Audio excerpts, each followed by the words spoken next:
Hello family, how's things? Let's just refresh this page. Is this going to actually show up here? The text is coming up, but is the video stream go? Oh, there we go. Is this going to actually show up? And off with the audio stream. Let's see how it sounds. Can you tell me how's the sounding today? I'll make loud masticating noise. I'll slobber and drink ginger beer with rum this evening. That's good. The device it's being streamed from is it's the Cat S61. I'm just giving it a go for that. More subdued lighting, it's just a globe over here. And it's uploading straight via 4G, via the 3 network. So, greetings all. Thanks, Gerald, should I say, for the beard compliment. Everett says, notice you. Okay, yep, I've noticed. So I've been digging through some stuff. Hello to Nebraska there. It's absolutely shooting up the screen as it usually does. It's okay, it'll tame down after a while.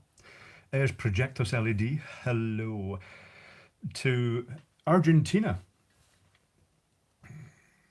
The Whiskers, they play a dangerous game with any live high voltage. They're more likely to get suffer damage from sparks hitting them from stuff, and the occasional flames that engulf me when things with gas go wrong. Gas is a common occurrence. So I've been digging through some more random prototype stuff, and I found this. It's a LED. It's not LED. It could be used for LED now. There's an idea. It's a dot matrix display. Actually, you know, I could power this up now. I could stick some lamps in it and I could power this up. So let's stick some crocodile clips from this ancient Maplin XG95D power supply onto this. Oh, that's a good start. That's a good start. It's glowing. Let's turn it up to about, oh, that's too much. Current, yeah. It's 3 lights, and hold on, let's bump it up to 12 volts. That's about 600 milliamps. That's quite a lot. But the idea of this dot matrix display was that you could just put the lamps in absolutely anywhere. Oh, that's just swamping out completely. Do you think I should actually clean the screen of the... Yeah, that's not really helping much, is it? I shall tame it down. That's just swamping out big time. So, yeah, that's the prototype with a big bag of lamps attached to it. Runs on 12 volts at quite a lot of current. It was designed to run in sort of halogen lighting transformers. I could actually, you know what, someone's saying make a C, but I'm pretty sure I've already got a C. Do I have another circuit board handy? I had one handy.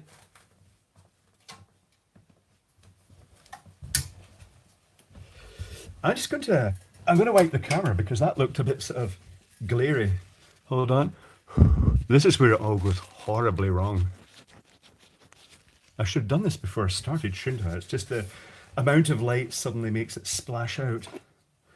Oh, this is going to draw so much current. It's not really bench power supply type stuff, is it?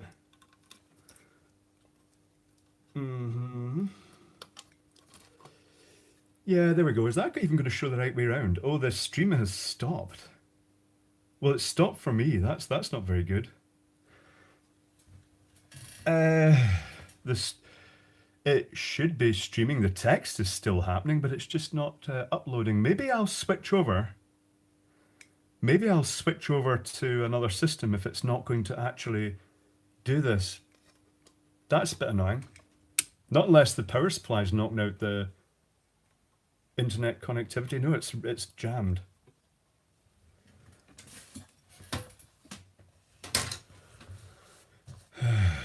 Hold on. Oh, are you guys receiving video? I'm not receiving video here in the UK. I can see myself on the screen, it's moving, but let's try refreshing this. Let's try refreshing the display, and it's back on once you refresh it. Yeah, if it locks up, try refreshing your web page. Yeah, okay. So if you missed that, this is where it crashes again. Let's see what happens. I don't think I upset it by doing this. So I'll just put a couple of crocodile clips onto this circuit board here. Not really sure which way around this goes. There we go. C. All right, it's showing up in reverse once it's a rightio. That's better. Yeah, the thing's flipping it compared to what I'm actually seeing up here. I'll have to remember that. Okay. A prototype anyway that works. The old Maplin power supply is a linear power supply. You can hear all the relays clicking as you turn it up. The potentiometers are screwed in it. It's also bleached just with you can see, although this doesn't get a lot of sunshine direct across in here, you can see a big bleachy skid mark across the display. It's been here a long time. Technically speaking, the best part of 25 years, I suppose, really. So, is that pro lighting? It looks great. It's not pro lighting. It's a GU10 lamp in a little Anglepoise gooseneck thing with a. It's going to get fierce if I do this. With a Poundland globe shoved over the front to diffuse the light to stop it being too bright. Produces a softer, more flattering light for those of us who are models. Not really. What else can we look at here? Oh, the neon reference to in the picture at the beginning of the video of the stream is this Melone. It's a LED neon. Oh, there's the lamp. You can see the lamp if I aim it like that. And this is it works really well, this neon. But I'm going to make a video about this because there's something really interesting about it. It manages to be cheap and shitty, but it manages to be really clever at the same time. It's actually a really clever idea what we've got here. But I'll make a video about that so you guys can judge, is it cheap or is it shitty? Or is it cheap or is it good? I'm back in Glasgow. I'm not working on Transmit at the moment, not really my thing. But I will be heading through to Edinburgh in due course to start in just over a week, or actually about a week, to just settle in, ready for the load in of another show. What tea am I drinking? This tea is called Dark and Stormy Tea. Ginger beer and supermarket rum from that's going to be back to front, isn't it? Oh no, it's actually going to show up the correct way around. That's nice. Supermarket rum from Asda alias Walmart.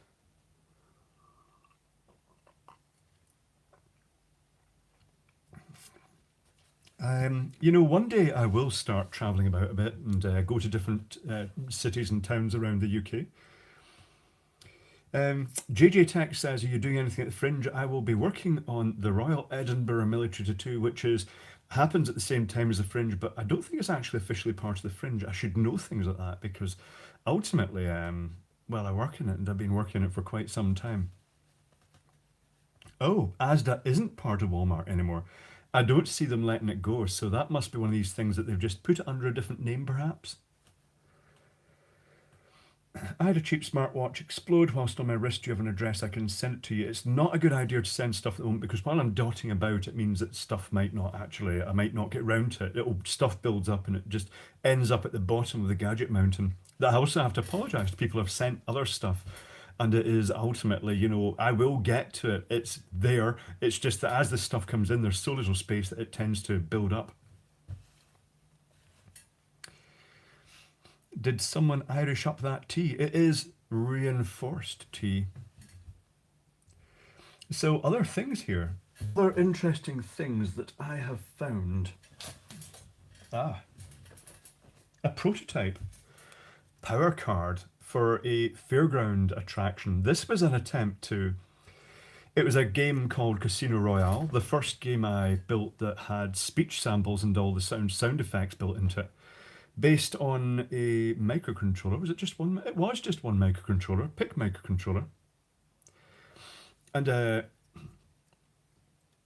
this, uses it's an old chip. It's the chip that goes in the middle here. I've got another board here.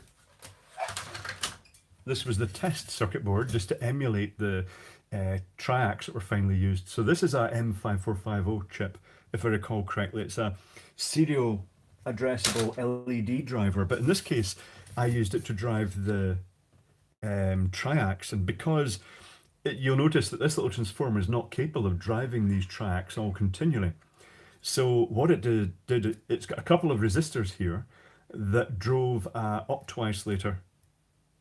Oh, there's an optoisolator there, which I could have done with buffering that up with a bit extra structure, but it's fine. And there's a capacitor here that introduces a slight phase shift. And basically speaking, it triggers the output to the triacs at every zero crossing point. It only turns it on briefly for part of the sine wave. And that meant that this transformer could actually drive all these triacs because it would basically bridge rectifier, capacitor, regulator, driving the chip, and then it would just be pushing the current out in pulses on each half wave. It worked very well. And the input was opto-isolated for safety. It was two signals in. It was clock and data. The date in this is copyright 95, Clive Mitchell. There we go. It's from 1995. It worked well. It worked fine. Oh, is the audio breaking up? We'll see if it stabilizes.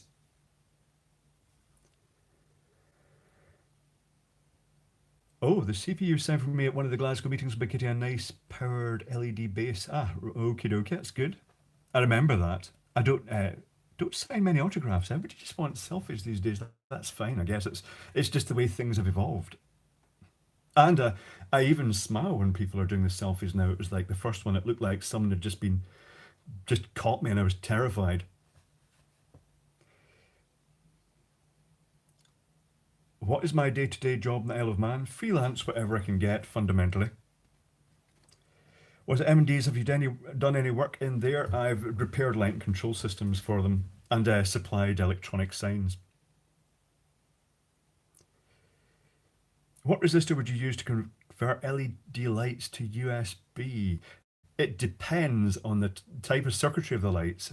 For instance, this slice of melon is running on a 4.5 volt power supply. It's a really nice power supply it comes with. It's a Jutai power supply, the type you'd normally find running Christmas lighting, but in this case it puts out 4.5 volts. I'm guessing ultimately some voltage gets dropped across the cable, and I'm guessing the LED strip will just all be parallel LEDs. I'm not sure if there's resistors in there or not. I'm thinking, I would have thought they'd have used red LED for the sender with the green outside, but they've used pink. That might be because they've used the phosphor pink to match the phosphor green.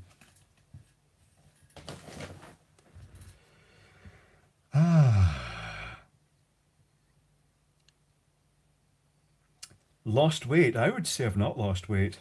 I've still quite heavy-ish, but the weight yo-yos up and down. It's just the usual. It just, once you get too heavy, then you sort of regulate your weight down a bit. There's a good evening from Blackpool. Good evening back to Blackpool. I do like Blackpool. Blackpool is like one big seafront, slightly sleazy, theme parky experience. I quite like it. It's tacky. It's got lots of shops that sell electronic shit, and I love the electronic shit. Paul Kavanagh says, are you working in Edinburgh this year? Yes, I am. I will be working in Edinburgh. Good evening from Northern Ireland, says Ryan. And Mirrodin, greetings from Amsterdam. Did I manage to watch any of the TT races? But when you live in the Isle of Man, it tends to just happen around you. There's very little point actually trying to watch the TT races because they're just too fast. They are literally just a blur. It's much better to watch the footage afterwards, but it's nice just being in the vicinity of the track and hearing them whistling by at really high speed. Daniel Bowman, greetings from Glasgow. Greetings from Glasgow here too. Just in case anybody's seen me walking in the city centre and didn't realise it was me. Blackpool is just chavs and concrete now. It's pretty much been chavs and concrete in the past. Ultimately, it'll yo-yo up and down. The Isle of Man used to be a big seaside resort until Spain took over, and then it means they lost the business off to Spain and other package holiday destinations. Greetings back to Fife. Clive, if we see you out and about, are you approachable? Yes. Just come over and say hello. I'm not some evil monster. Um, Visit Australia, maybe get a gig as a consultant when the tattoo visits. The tattoo travels with some of the existing crew, but I don't join them over there.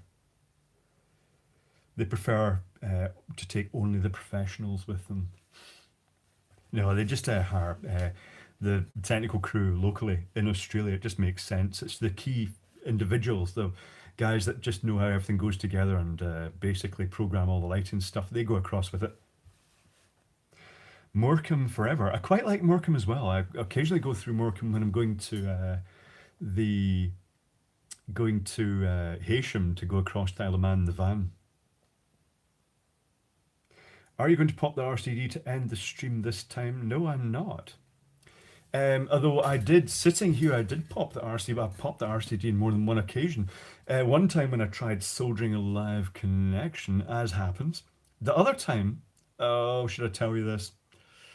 The other time when I wondered what would it feel if enough current went through you to actually trip the RCD.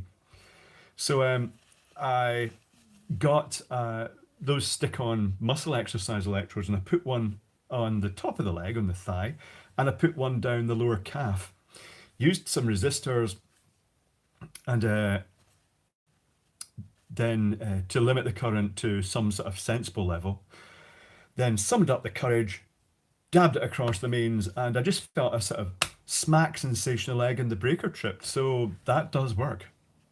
I'm not recommending you try that, because if the breaker doesn't trip, it will be a hell of an experience.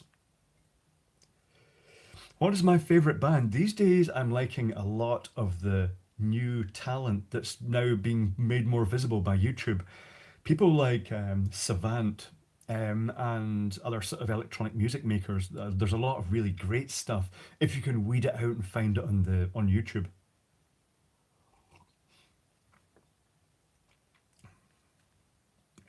Matt West says, I work for a distribution company. Any bits of kit you want for the channel?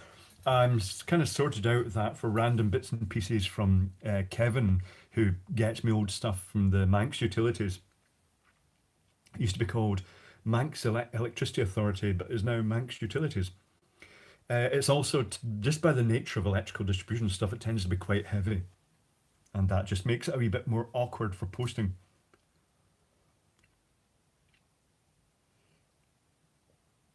Hmm. Yeah, I get a feeling that quite a few of you have tripped RCDs by passing current through your body inadvertently, but I just want to say don't rely entirely on RCDs. It's better to play safe in advance, because although it might seem like it wasn't bad, if that breaker doesn't trip, it will be bad. It will be very, very bad. Greetings from the Canary Hounds, says Dave. I think that was Dave. And there's the happy little fox, aka Benji, aka Benji. Midnight Joke says, because you order unusual stuff over internet, have you made it onto any watch lists? I've probably been on watch lists from the very dawn of the internet. I just went on all the wrong forums, technical explosives forums and stuff like that, and like the real deep chemistry type forums in that regard. And the terrorist's cookbook, I downloaded just every variant of that, and to be honest, it's shit. It's really, the terrorist cookbook is rubbish. You're much better. Anyway, let's change the subject there. Yeah. Do you speak to any other YouTubers? Are we talking technical YouTubers? Yes, we do. Baseball caps are designed for a specific purpose. They are indeed, but I just this makes me look young and trendy. Ish, not really. It just it stops the shininess off this of like the top of the forehead there. And I could wear it the other way around. I could actually put it forward like that if it's better. because it's not got any sort of microphone attached to it. Now, someone's saying, Clive, you done much hiking around the Isle of Man? The answer is that I've I don't really hike around the Isle of Man much. I'm a city boy. You know, that's a good example of coming back here to the Isle of Man. Um, should I say to Glasgow? It's always a refreshing change because the Isle of Man is, you know, you can go huge walks um, on the Isle of Man. You can go into the countryside, but when you live on your own and it's just you, it's a bit boring. I like walking. I just, while I'm here in Glasgow, I'll just walk miles every day. I'll just walk continually, to the point that it actually hurts the feet. I often get blisters when I come over here just because I walk just for about 12, 14 hours a day. And likewise, when I go through to Douglas, uh, Edinburgh, I shall just walk my feet off there as well. Just partly because the digs are a bit quite a bit away from the job. Siki says, "Does Isle of Man have Super Internet Plus?" No, it doesn't. It's an island. It's in the dark ages. It's fight really hard. They're just starting to get fibre in now. Hopefully, when I get back from working over here, I shall try and sign up for that. But at the moment, I think they're going to actually have to dig a trench right the full length of the road just to bring internet to me. And the Isle of Man is such that, don't know if that'll happen or not. Um, Steve Perry says, "Will you be going to Plaza this year?" I've not been to Plaza for a very long time. I'd like to go back to Plaza at some point, but what kind of spoilt it was when I used to just stay in student accommodation, like the what was it, the Economics School of Economics or something like that. Their accommodation because they had really good student flats. Uh, but the price just suddenly just went through the roof, and at the time I didn't have much money, so I stopped going to Plaza. And to be honest, I haven't really missed it. Willie Colopy says, "Are you a Sparky electrician to trade?" Yes, for for a long time, 38 years. Tell us about your water pipes. Well, the main one's plastic now. That's good.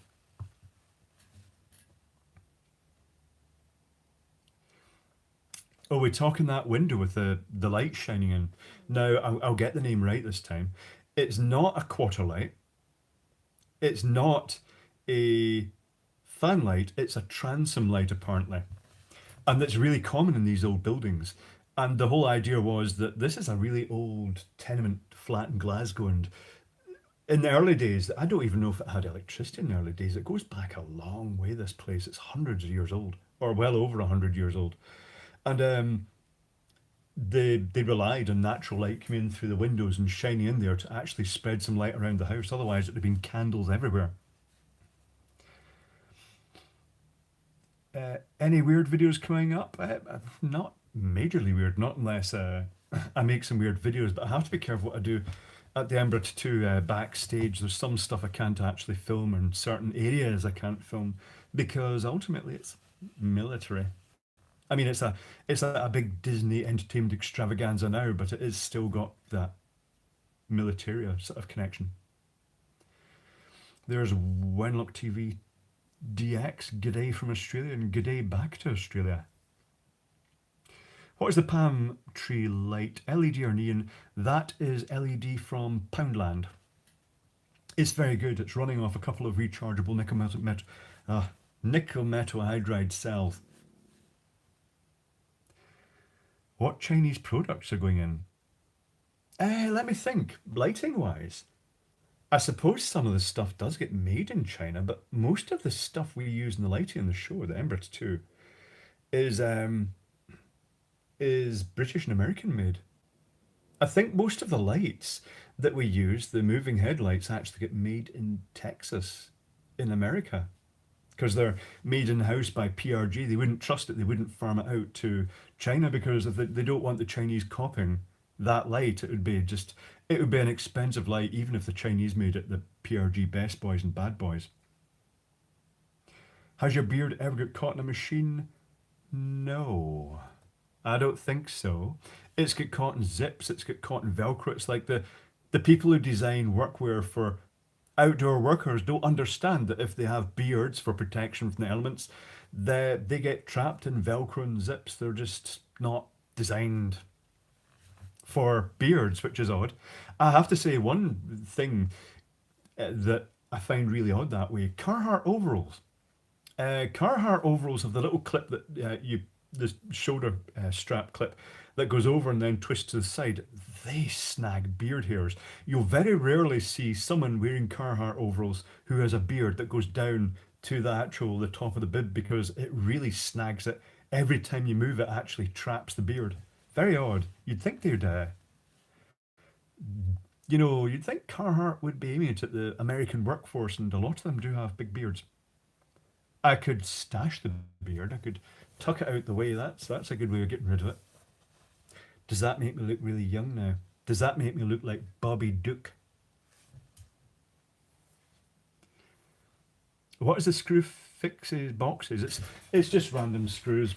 Literally just a selection of screws. A random assortment. My favorite sizes.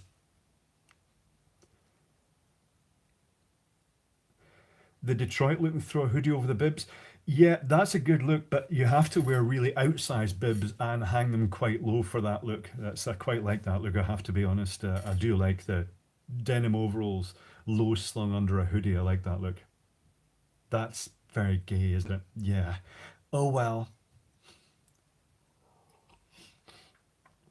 Are you using the disgusting MP Lab Harmony to program your pics? You know what? I still use MP Lab 8, I think it is, because beyond that, when they went to MP Lab X, the simple task of programming a PIC microcontroller and assembly code it just became absolute bloatware.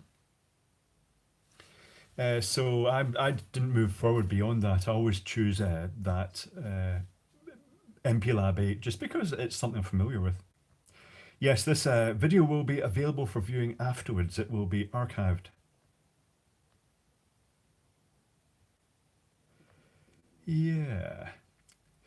Miss Nurse says, growing a big Clive beard right now. It gets longer with age, but everybody has what you might call a terminal length. You see the people with the beard down to the waist, they just have this ability to grow it to that length. This is it. It doesn't grow out beyond that. This is its self-regulating length.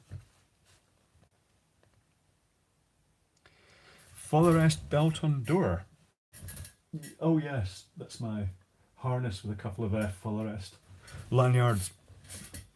The jukebox does still work. It's an old Rocola 443.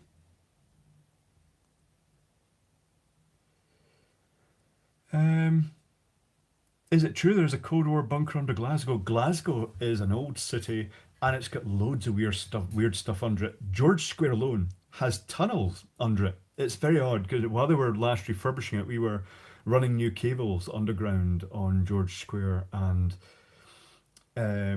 they actually went down into one of the tunnels and then had to sort of shore it up and make it stable again.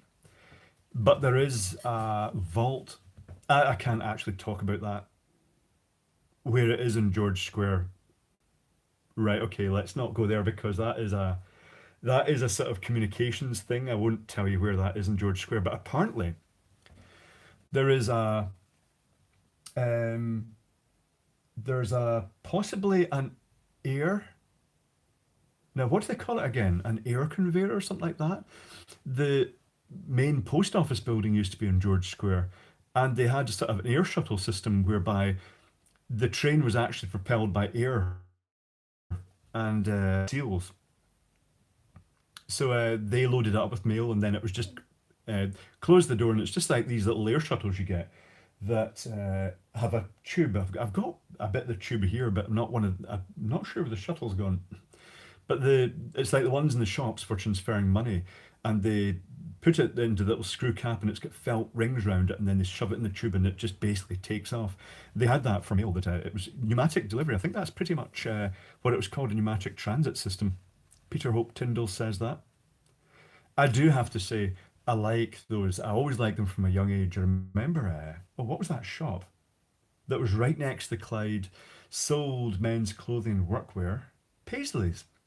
They had that system, and when you handed money across to the sales assistants, they'd put it into this tube with the receipt thing or the note, and then it would go away to some remote cash office, and then your change would come back. They didn't have tills locally.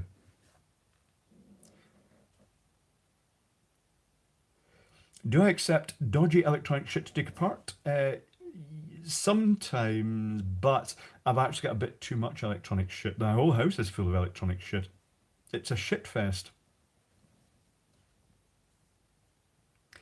Have you been following Formula E at all? If so, what do you think of it? I'm not sure what Formula E. Oh, Formula E, the electronic. Well, we've got our equivalent in Isle of Man. We've got TT0, which is electric bikes. They are the ones that set new records this year. They have just, honestly, it's like it's something out of Tron. I wish they'd actually race them at night, which is not a great idea. The TT course is not a suitable night course. But if they were all done with LED tape, it would be something out of Tron because they're so slick and powerful. Connor Gibson says, how does a dehumidifier work? It depends on the type of dehumidifier. The refrigerant dehumidifiers, the ones, the compressors, have the two heat exchangers, the one that chills where the air comes in, and then that's the condenser where evaporator, should I say, where the liquid refrigerant evaporates into that, and it absorbs heat from the metalwork, and that cools it down, causing the water to condense on it. But then it goes straight through the condenser, which is the other side of the compressor, which is taking let me think of this again. No, yes, it is. It's the suction side of the compressor that is pulling the vapor and compressing it into liquid again. And when it does, it compresses it back into liquid. It gives off the heat again. So it's basically a cooling plate, a heating plate, but the cooling bit is the one that's important. It's the moisture in the air, because the air can't hold. It can only hold a certain amount of moisture depending on the temperature. So when you chill the air, that's when you get fog comes out the air, or moisture condensation forms. So that's how the compressor works. It has that chilling surface. But the desiccant drum dehumidifiers work differently. They are just a material that rotates. It's like that honeycomb zigzag cardboard, but rolled into a big tube. And it's coated in a desiccant called zeolite. And the air flows through it in bulk for most of the actual rotating drum, which just rotates slowly. But as a small section, it absorbs moisture into the zeolite. But then, as it goes through a small section of the rotation, it goes through a heated zone where it circulates the air continually through a condenser, which has been cooled by the air coming through unit.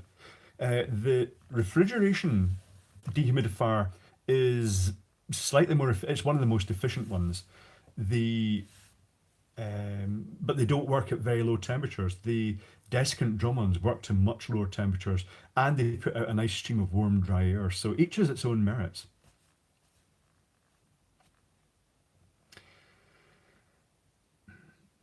Are you going to go through the questions you didn't answer in a later video? That's what I did last time. I was making something. I can't remember what I was making, but I did a build and just plucked questions I just randomly selected. But these things, uh, they these live streams, they go for hours, and I'm not sure how long this one go will go for. It's always a bit unpredictable. It's already been running for about half an hour so far. Um, so it takes there's not there are a lot of questions asked, so I'll take quite a lot out. Yeah, Electron Hash says, I'm worried about telling my mum about these solar fountains. She'd fill up the garden with them. Well, do it. They're not that expensive, and then you get to keep the bits afterwards.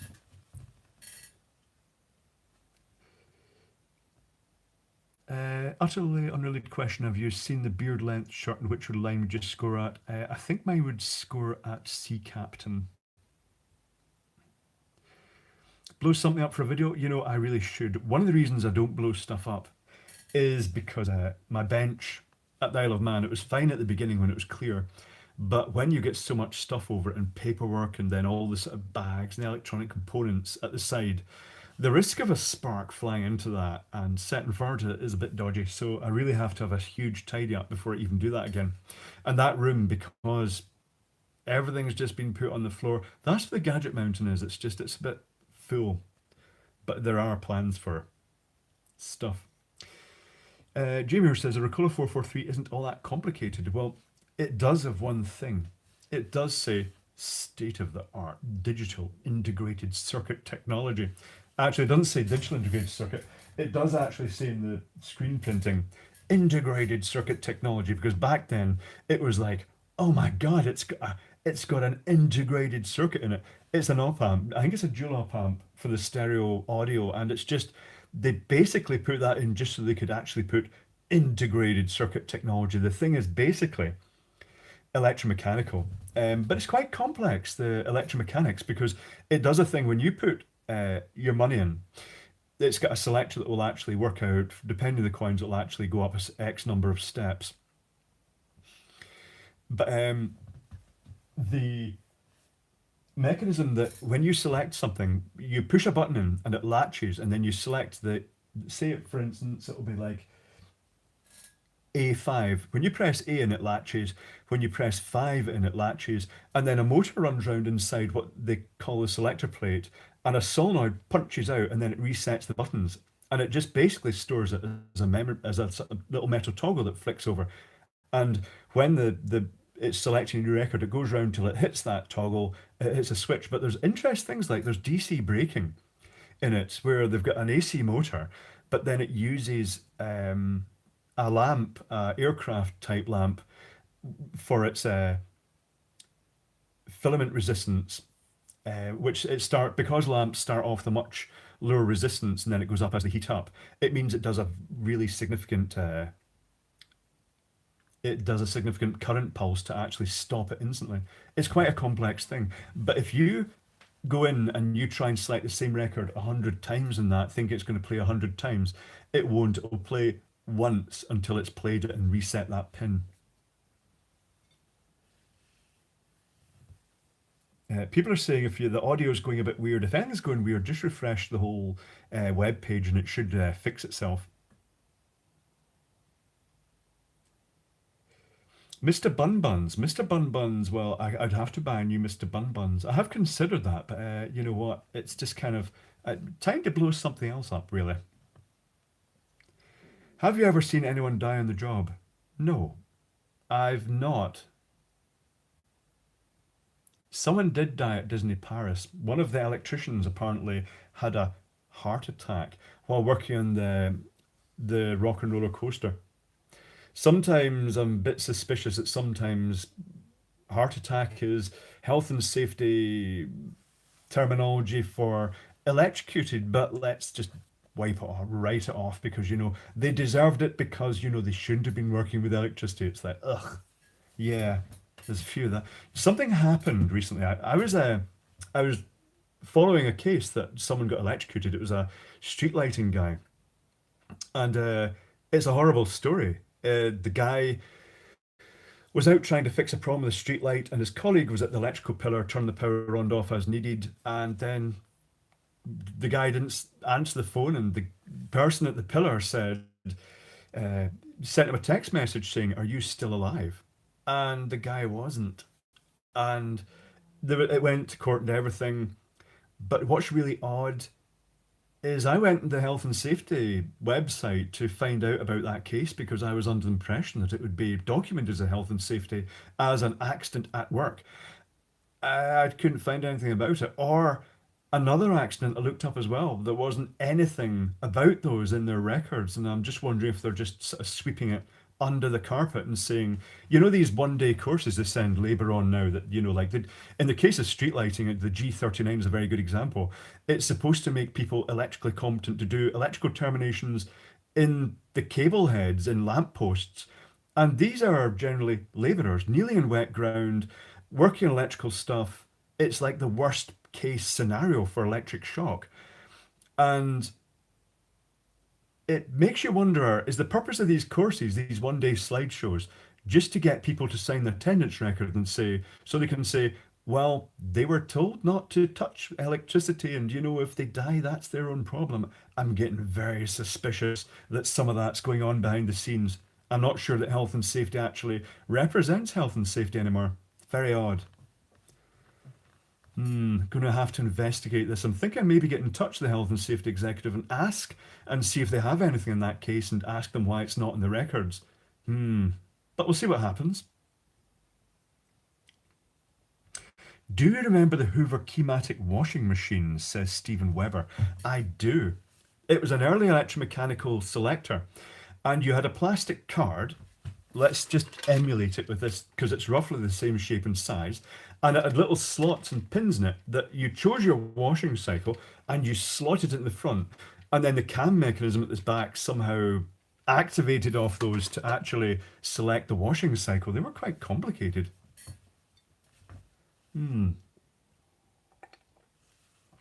Interesting machines.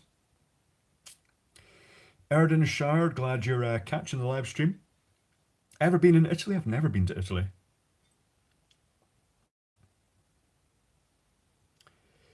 Fabio Souza, there was some booby trap in the wiring. If you're talking about, was it, now which are you talking about there? Are you talking about that lamppost incident? Or are you talking about the washing machine? Because that lamppost one, something was very wrong, and it's not known whether it's the guy that did it or someone else did it. But it was one of those things you just do not do. You do not use earth as an alternative to neutral. I'm not sure, but you don't really know. Hmm.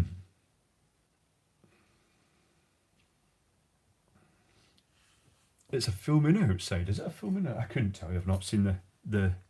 I've not seen them. I've not looked at it. I remember the Keymatic. Some people called it cassette matic. It was like a cassette player. I think it was based on that to try and make it look like. Would I sell my socks? No. They're usually really worn out by the time I finish with them anyway. That's one of those weird questions. I'll just top up the rum and ginger beer. I'm moderating it here. Make sure I get the right shot glass so I don't do it with two-part resin. I use these shot glasses for measuring and mixing two-part resin as well, but not the one I'm using for the rum. And then I'll just pour it on my computer keyboard here. Strictly regulated so I don't get drunk and say things like imply that the entire directorship of the NIC EIC should all be hung and things like that, because that would be controversial. So I have to be careful not to get too tiddly.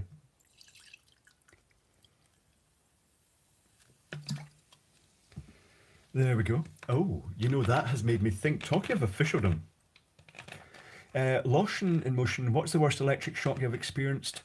I've not had that many electric shocks in relative terms. You occasionally get tingles from leakage. If you work in the electrical industry, particularly outdoors, it's a common thing that, you know, even if you're not touching anything that should be live, occasionally there's leakage just along wet surfaces. You touch a plastic housing and you get a tingle off it. But the worst electric shock was as a result of someone's ignorance. Someone who had maintained a controller for an automatic barrier gate, and the circuit board, the earth was connected onto the case. This is one of the reasons they don't do that now. Excuse me, that's quite fizzy. The live neutral and earth went onto the circuit board, and then the earth went to the case via a brass spacer, and then there were plastic spacers to keep the rest of the circuit board away from the case. They'd missed out half the spacers. They'd missed out the earth spacer, which meant it wasn't earthed, and they missed out half the plastic spacers, which meant it was booby trapped because you could power it up and you could hold the metal unit, which was normal to actually slide it in once you connected it. But when the cables went tense, it pulled the circuit board against the case and the whole thing came live. And I was holding the metal railing at the time, and that's the one shock that I felt. Well, that's the one accidental shock that I felt the current really whump across the chest. Fortunately, nobody saw it happen, apart from the big queue of people standing behind the frickin' barrier gate. Oh, yeah. And then I did what one does, you know, when you've just made a dick of yourself in front of lots of people. I like picked myself back up off the ground because I'd actually been thrown back, but I'd fallen back and through the unit, and it hit the barrier and exploded, and the circuit board and everything just went inside. And then I sort of climbed over the railing, went up the ladder, disconnected at the spur at the ceiling, came down, pulled the gate open to let the people through because it's an alarm. You can't you can't open the gate if it's powered, because if you force it open, it sets the alarm off. And then I just sort of like slumped down behind it, and the first woman through leaned over and said, "You got an electric shock, didn't you?" Yes, that's correct, madam. Very, very good observation. Mm.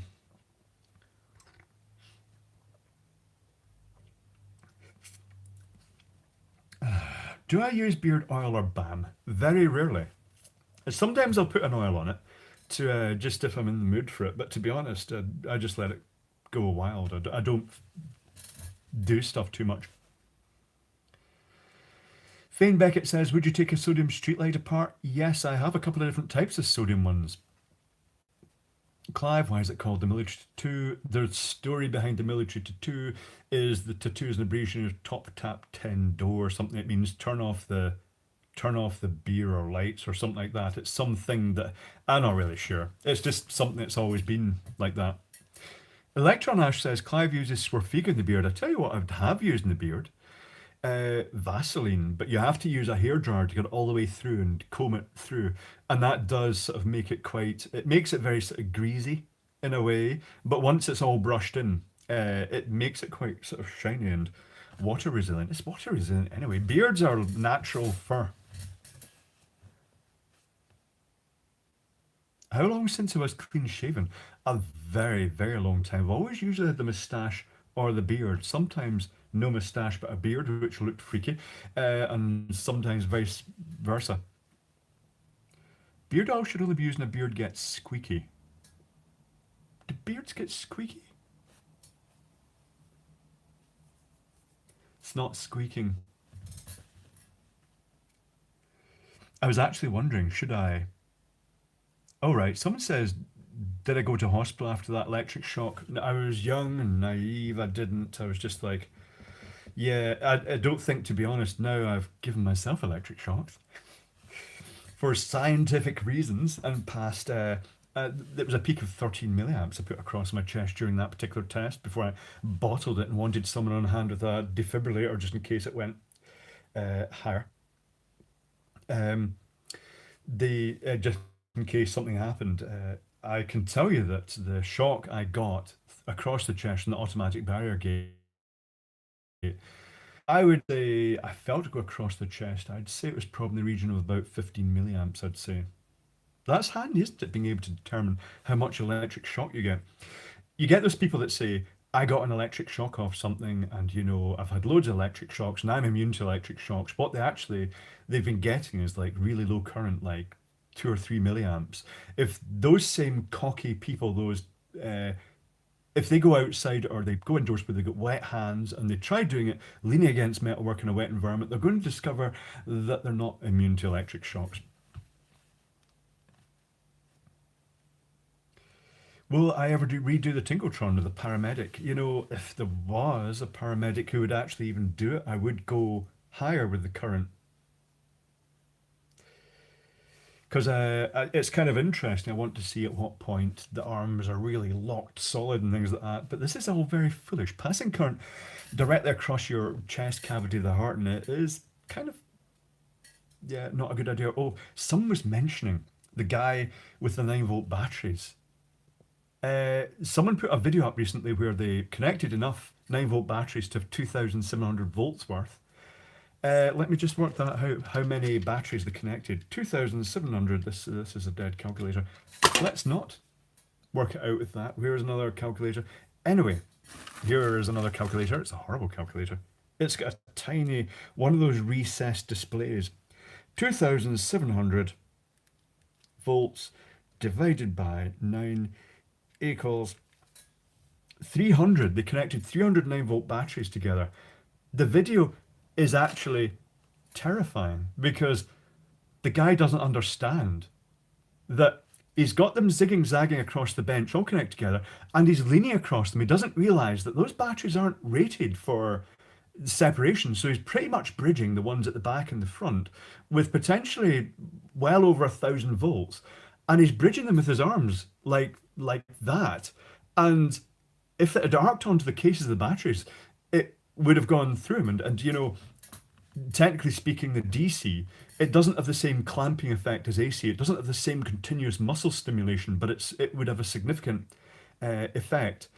And then he's pulling arcs with crocodile clips and wires with copper nails, but he's wearing welding gloves. He's just wearing like ordinary gloves that are only rated for, well, welding. It's less than 100 volts. But he's basically holding 2700 volts DC in these gloves. And it's like, oh, I left a comment on his video.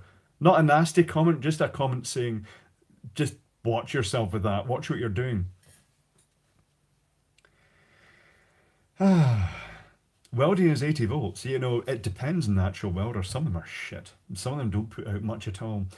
But typically the welding voltage should be capped around about 80 volt, except when you've got the uh, high voltage start TIG, um, which will, but the superimposed, it is Tyler tube. That's it, Tyler. That so, yeah. Let's make sure Tyler knows not to do that again because we don't want to lose Tyler. But the TIG is just low current. It's just it hurts and stings and it does come through the gloves, but it's not. It doesn't carry the full voltage. But typically speaking, yeah, the welders. It's always a compromise. The voltage to current. The more professional welders use a higher voltage because it means the arc is sustained better. HF start TIG feels really nice, says Gerald. Gerald Geps. It's tingly, stings, fizzy, static electricity, sharp and spiky.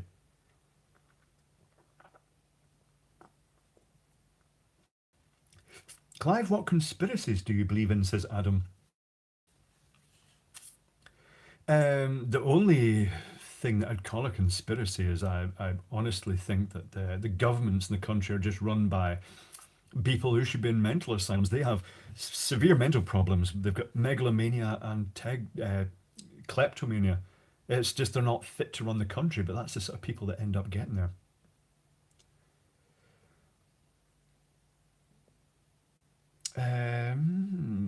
I use 420 volts for my TIG welder. 420 volts is quite, that's the supply voltage you're talking about. It's transformed down in the, well, either a big fat transformer inside, or these days it's a switch mode power supply with lots of protection diodes. They're just, the first ones all went bang basically, so they've got lots of protection in them now. But they're switch mode power supplies, they're tiny. I've got one that I'm going to make a video of. I've not tested it yet because I couldn't actually test it before coming over here. But it's it's tiny. The current they state is actually, here's a good reference to size. It's this size, but about the equivalent of about two or three of these bottles next to each other. It's a very small welder, but they overstate the current range goes up to 250 amps. It doesn't. The 200 it goes up to half that. I don't know why they've done that. It's a bit silly. But it's just basically a compact inverter. But there's a Russian guy who makes videos on nothing but the circuitry and fixing inverter welders. It's really interesting. He's really good. He knows his stuff. I didn't go to the Maplin closing down sale a few months ago. Maplin recently contacted me and just asking, what I thought of the Maplin brand and things like that, because of course Maplin have restarted as an online store, which is probably a better way to do it these days because it's really hard running a shop like that in a high street.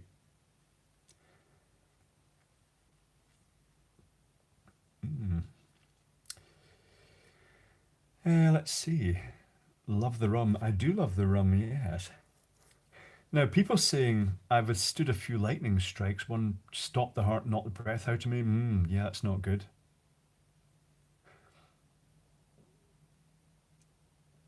Uh-huh. Now, someone, Electron Ash says, new hazard with CRTs recently. People in Retroland looking to modify TVs for RGB input.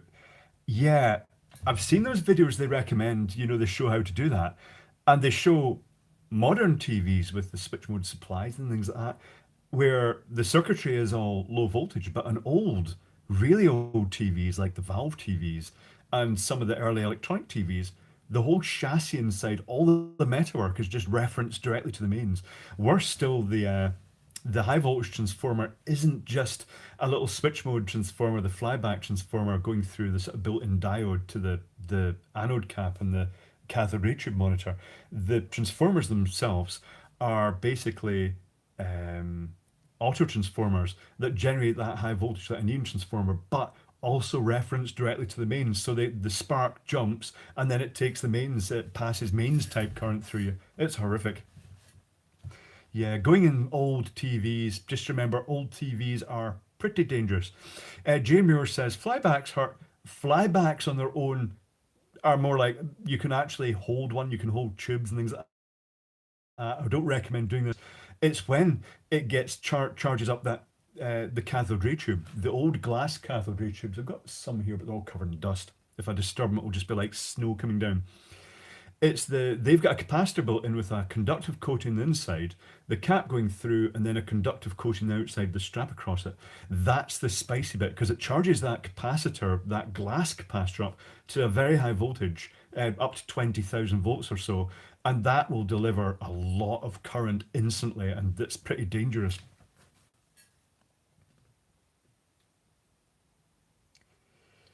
Hmm. Have you ever died using high voltage gear? Not yet, but I've given myself some spicy shocks off high voltage stuff, including uh, a little inverter for driving neon tubes, and I knew that you can touch it and you can draw arcs. I thought, sure, I could just put my hands across the neon tube then. No, it turns out you can't. What I felt, it was powered off, it was a low voltage, powered off this bench supply. I felt the mains ripple. It was horrific. Not going to do that again. Probably will do it again. Uh, I never learn. What are my thoughts on electroluminescent wire lights? Yeah, electroluminescent wire. Hold on, I just found some while I was looking around today. It's basically a core, a conductive core, and then a coating of a sort of phosphor loaded with. It's designed to detect, to be triggered by the electron flow backwards and forwards, the charge across it. I'm not exactly sure. I regard them as a light emitting capacitor. It's basically it's oh, I see the pictures hung up in the. Oh no, it started again.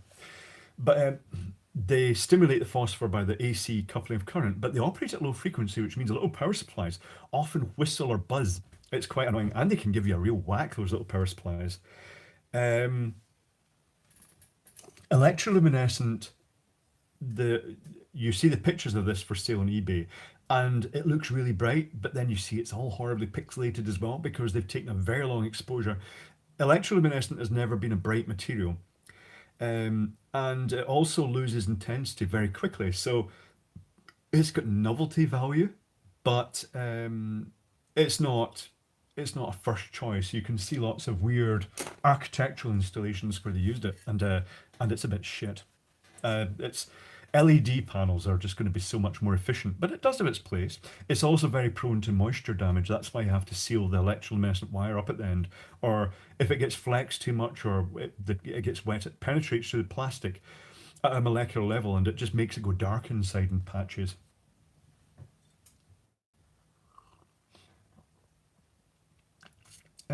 Yorkshire Rose says color CRTV 5 kV. Actually, the voltage depends on the uh, diagonal measurement of the tube.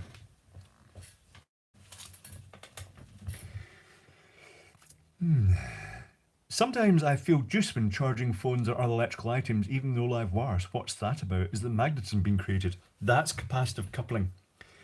With the small plug-in power supplies, like say for instance, like this one, you actually there's a little power supply knocking about here. A little avalanche going on here. This is where I would really wreck the place, isn't it? I'll plug that one in. I quite like that slice of neon. I'll do make a video about that neon melon. So this one, the little transformer inside, the windings are very close, and they effectively form plates of a capacitor. So you get a coupling from the main side across to the low voltage side, and to try and if they don't couple that back in some way, provide a path back for it, it can radiate from this wire. It can actually create, it can radiate the switch mode noise. So what they do is then they add more capacitors, these little blue ones, the Class Y capacitors, over to the other side to provide a route back for it.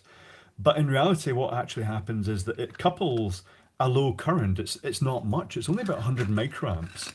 If anything, the more posh power supplies, like the Apple ones, I made a video about this. Uh, the Apple ones, which have better filtering, couple more current across, and it means you get more of a shock off them. But the thing is, when you've got your designer metal phones and things with all their metal backs, or your iPad with its metal, or the yeah, metal cases, it's just fucking. I wish they wouldn't do that. I wish they'd put plastic covers over stuff. But the idea, what actually happens is because that current has been coupled across, you can feel it. You can get tingles, particularly if you've got a cut in your finger and it touches it, or if you run the back of your hand. The back of your hand will pick up just a few microamps of current, and it'll feel fuzzy as you actually run it across it.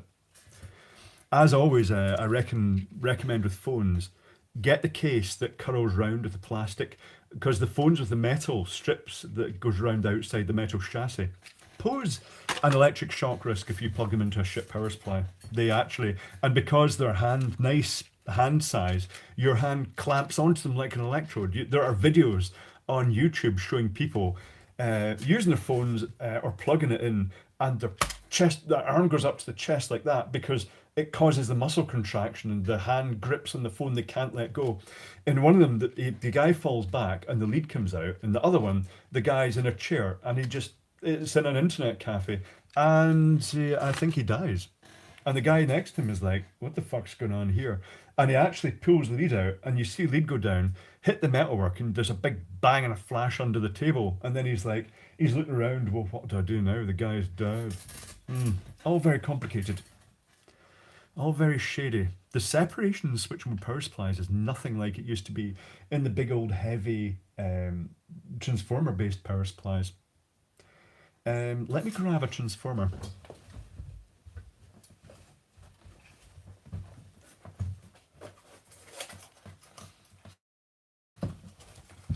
A transformer. Are you going to be able to see it? No, you're not really going to be able to see it. That's a shame. Traditional transformers have the bobbin physically split here. You've got a winding this side, you've got a winding that side, and there's supreme isolation between them. So there's very little risk of ever getting a shock from the low voltage to the high voltage side in the old transformers. But because of the way switch mode power supplies work, to increase efficiency and to make them work, they do require the wires are very, very close to each other. And you do get medical grade power supplies, which are infinitely better designed for safety than traditional power supplies, but they're more expensive to make, so they don't do them. I wish they'd make standard power supplies up to medical grade with that extra isolation. It might make them slightly less efficient, but it just makes them so much more safer. I'm just going to make sure I don't crush anything with a seat here. Oh, that's us up to over an hour already. The time flies. Let me just refresh live chat so I can see what's being said. Oh, it is actually still going up here. Yeah. Boy dies from electric shock while recharging cell phone. A lot of people have died, and it's all been down to shitty power supplies. I mean, people say, oh, it was an iPhone, so it was an Apple power supply. I very much doubt any Apple power supply has ever caused an electric shock unless it's something that actually had serious factory fault. Most of them are down to cheap, shitty imported power supplies that don't fit the British, American, European regulations. They're a death trap. They're made down to a price. They overstate the capability. The insulation's terrible. They overheat. It's just like, it's death in a box.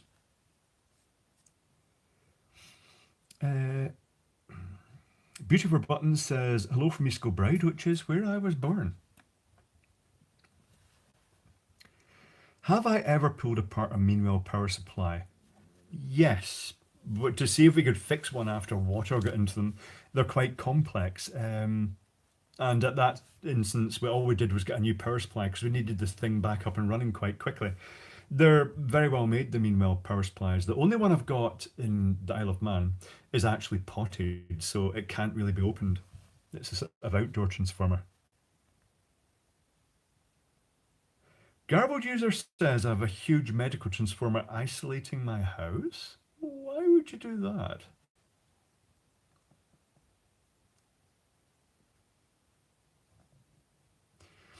Graham says I made the mistake of using those death adapters from China once. Sparks everywhere. Oh, you know what? I got a 3 kilowatt water heater from China. It was a shady thing, which I've not made a video about. Should have.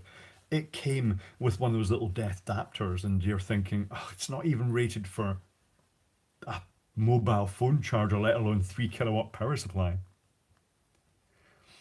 One day I'll take apart an LED stoplight lamp, but they tend to be just basically a circuit board covered in superflux LEDs often. Or these days it'll be surface mount LEDs, but the first ones were superflux.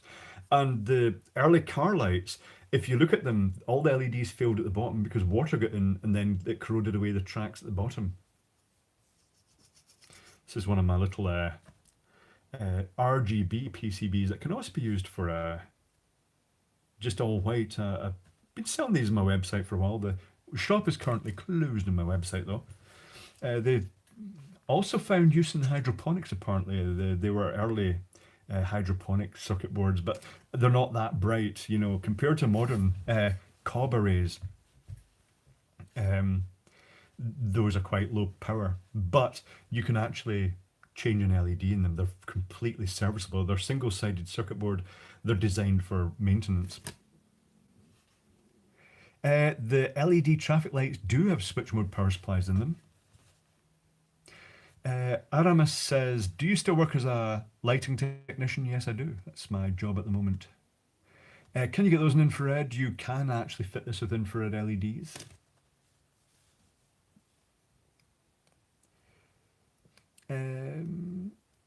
Watch the lock picking lure, melt a microwave oven.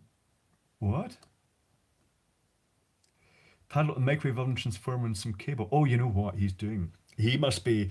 He won't be using the raw microwave. Now, Uncle Kim says, watch the lock picking lawyer melt a padlock with a microwave oven transformer and some cable. What you can do, you get the microwave transformer out and just use it as a big transformer. You remove the secondary winding, the high voltage winding, which is, keep in mind, I just want to state this again, it sounds like Mr. Big Clive safety video.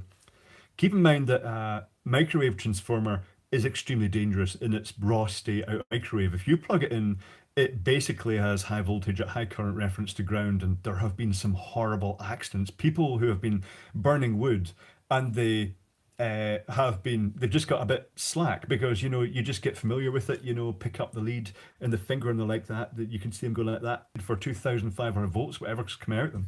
So they presumably grab it, and then because the current then smashes through the body and the RCD won't trip, the GFI won't trip because it's isolated the transformer so it doesn't see the fault current. Their hand grabs onto it, their body will go rigid, they'll fall. There's a horrible case where a guy fell and his whole body went on fire on the ground, partly because he was next to a heater at the time, but horrible. So, but in this case, the lockpicking lure, it sounds like he's using it to create a high current transformer, because what you can do, you can make a welder out of those things, and you can then pass, if you pass a couple of turns of very high current cable, high capacity cable, in place of the original high voltage winding on a microwave transformer, you can make a very powerful sort of welding type transformer. If you stuck that across a padlock, you can actually heat it up until it basically melts.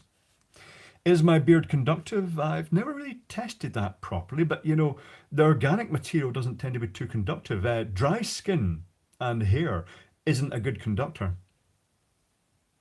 Not vaping tonight, Clive. I've got the little blue vaping device over with me, but I've not used it, so. The Where'd Your Work's like technician, wherever the work is. What time is it where you are? The clock is behind me on the wall. It's midnight on Monday morning.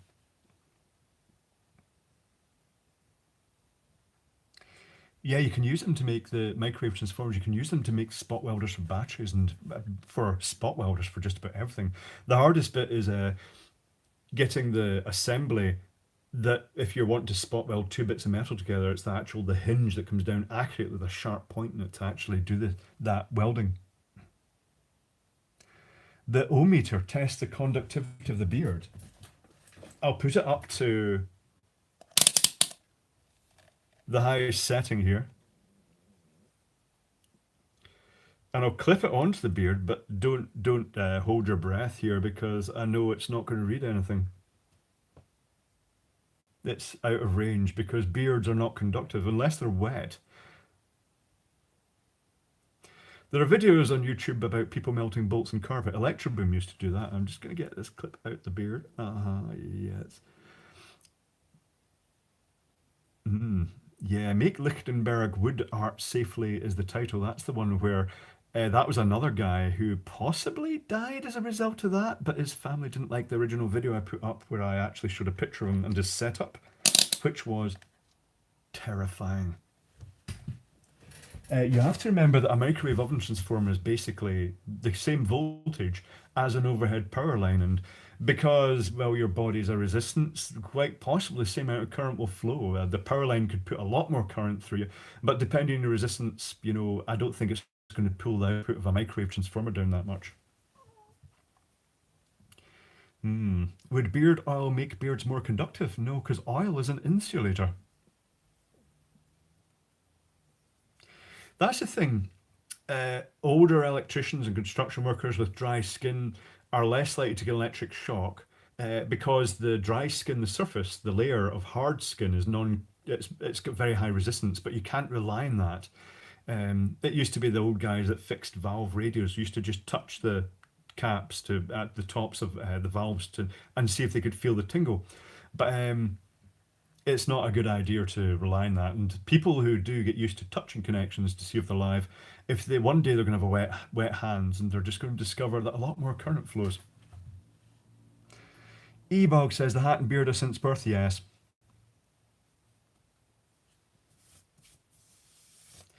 I could do a 500 volt or 1000 volt test in the beard, but I've not got the mega here. Oh, got to get up for work, and Daniel Anderson says, got to get up to work 4 hours. A technician for an escape house. Due last year, I've realised how shady electrical wiring. Yeah, the event type companies and those things. Yeah, they're the event industry is notorious for shit wiring and DJ type egotistic people that run these companies that think they're God's gift to the electrical industry and they're really not. Yeah, if you're up in 4 hours, I recommend getting to bed now. Get some sleep, particularly if you're driving. You can catch up with this video later on because it will be available afterwards. 12 hours before I get to work, says Dossod. That's reasonable enough. You can stay up. Watch channel is really big now. 2,000 watch. Here's the odd thing. Um, I could swear that when my channel reached 100,000 subscribers, the number of views hasn't changed that much since. It just maybe it's because people just get used to my videos. Maybe I put too many videos out, but maybe it's just the market is growing bigger and it's more diffused. It just seems harder. It's easier to get a large number of subscribers, but it's harder to make money out of YouTube now. As it gets bigger, it gets more diffused. Godsake says, "How do you cope in the heat, Clive? I know you don't like it hot. It's outdoor work. So fortunately, our lighting gantries are mostly covered, and it's a castle, and it's on top of a hill, so it's very windy. So the heat is not a huge issue. The rain is sometimes an issue.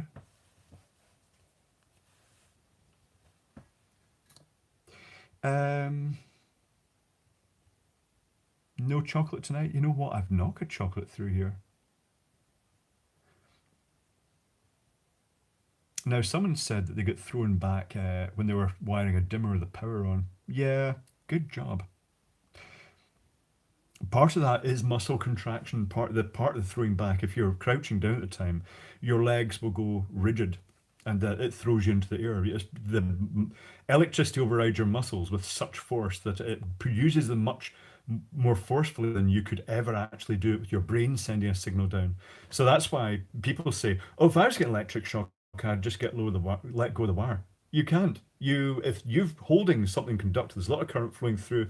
You're locked. You have absolutely no control over those muscles. You're just locked on. So that's a common misconception that people think they could just get off the wire. You can't. That's why you have to be very careful uh, about your electrical environment and understand that if you're working outdoors on a lamppost, it's a completely different environment to working indoors in electrical equipment. I repaired a 12-volt DC supply and its case shocked me. Was it a metal case? It should have been grounded. It may have been leakage to the case from the filtering.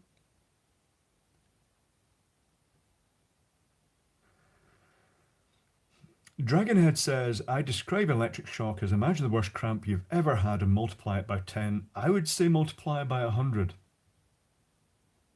A real, the pain and the contraction will depend on the current flow, but certainly in that test I did at 13 milliamps, well, it didn't help. The handheld electrode was kind of sticky and it stuck onto the skin. That's why I let out a bit of a scream when I let go. But for people with thinner arms and smaller hands, 10 milliamps will cause quite significant contraction that they can't let go at that point. And uh, the unfortunate thing is, if you're holding something live and the current is flowing, it breaks down the insulation further. So the current will often ramp up until the skin starts burning, and then it will ramp back down again. Was that a bit morbid? Some was saying that YouTube is dying. YouTube is not dying. YouTube is getting bigger and bigger and bigger. It's kind of pleasing that my channel now gets more viewers than an old employer's technical channels. The BBC. Yeah, the BBC is losing ground to YouTube big time. This pass, there's something annoying about this. So I worked at the BBC. I got a pass that was permanently valid. Because I was freelance, I was in doubt. And even when I wasn't working there, I used to just go up to their canteen because it's pretty good. It's nice food and it's got a great view. And, well, it's just got a good buzz to it. And then one day I just went in and just the pass had just, it turns out that the ones that don't expire do expire after a certain time because I wasn't working there at the time. It never got renewed. That was annoying. It felt like losing access to a special club. Dumbarton Canteen. The Dumbarton. Are we talking River City Studios? I was talking the Pacific Key Studios there, but the Dumbarton Studios, they've got a great canteen as well. West Dumbartonshire, the River City Studios. I used to work as an extra on River City quite a lot with different roles. I liked it. It was very predictable.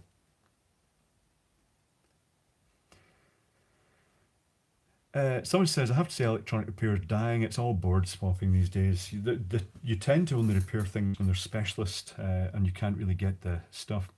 Someone says, Clive, you fixed your clock. No, it's a different clock. The other clock just won't keep time in that area. It's an old radio reception clock and it's not reliable. Yeah, no, that's possibly. Occasionally I comb the beard and hairs come out because Phenotical says, I think your beard isn't getting longer, stop tugging at it. When you have a beard as luxurious as this, you can't really help just sort of, you just randomly brush it. It's just, if you watch people with beards, you'll see they just do it. It's just what happens. Good night, sleep well, happy little fox, aka Benji, aka Benji. The problem is that Google is trying to find any way to make money from YouTube. It's a money sink for Google. Is it really a money sink for Google? You have to consider, well, it must cost a lot to run. It's a huge amount of storage, but look at the amount of adverts that are put up.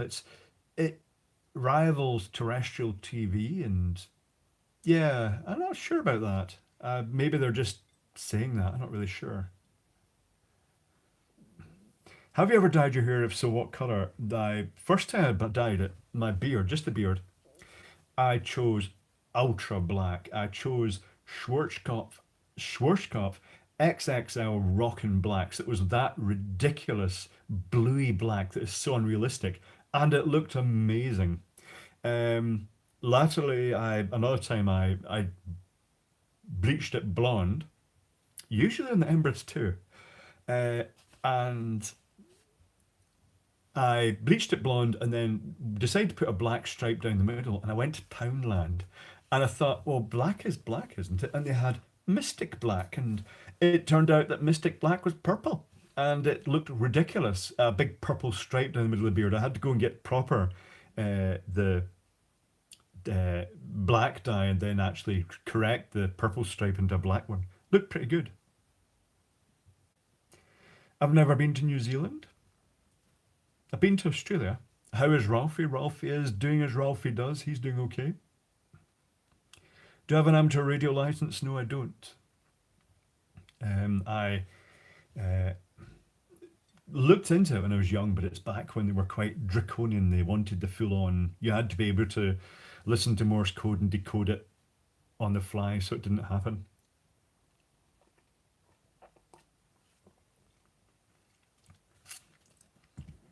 Hmm. Yes.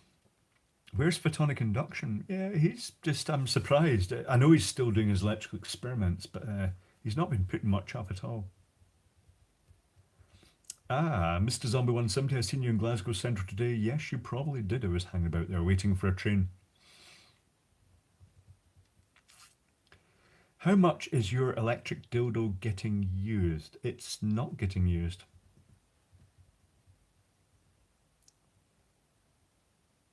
Mm. Well, actually, it's Monday morning. It is Monday morning.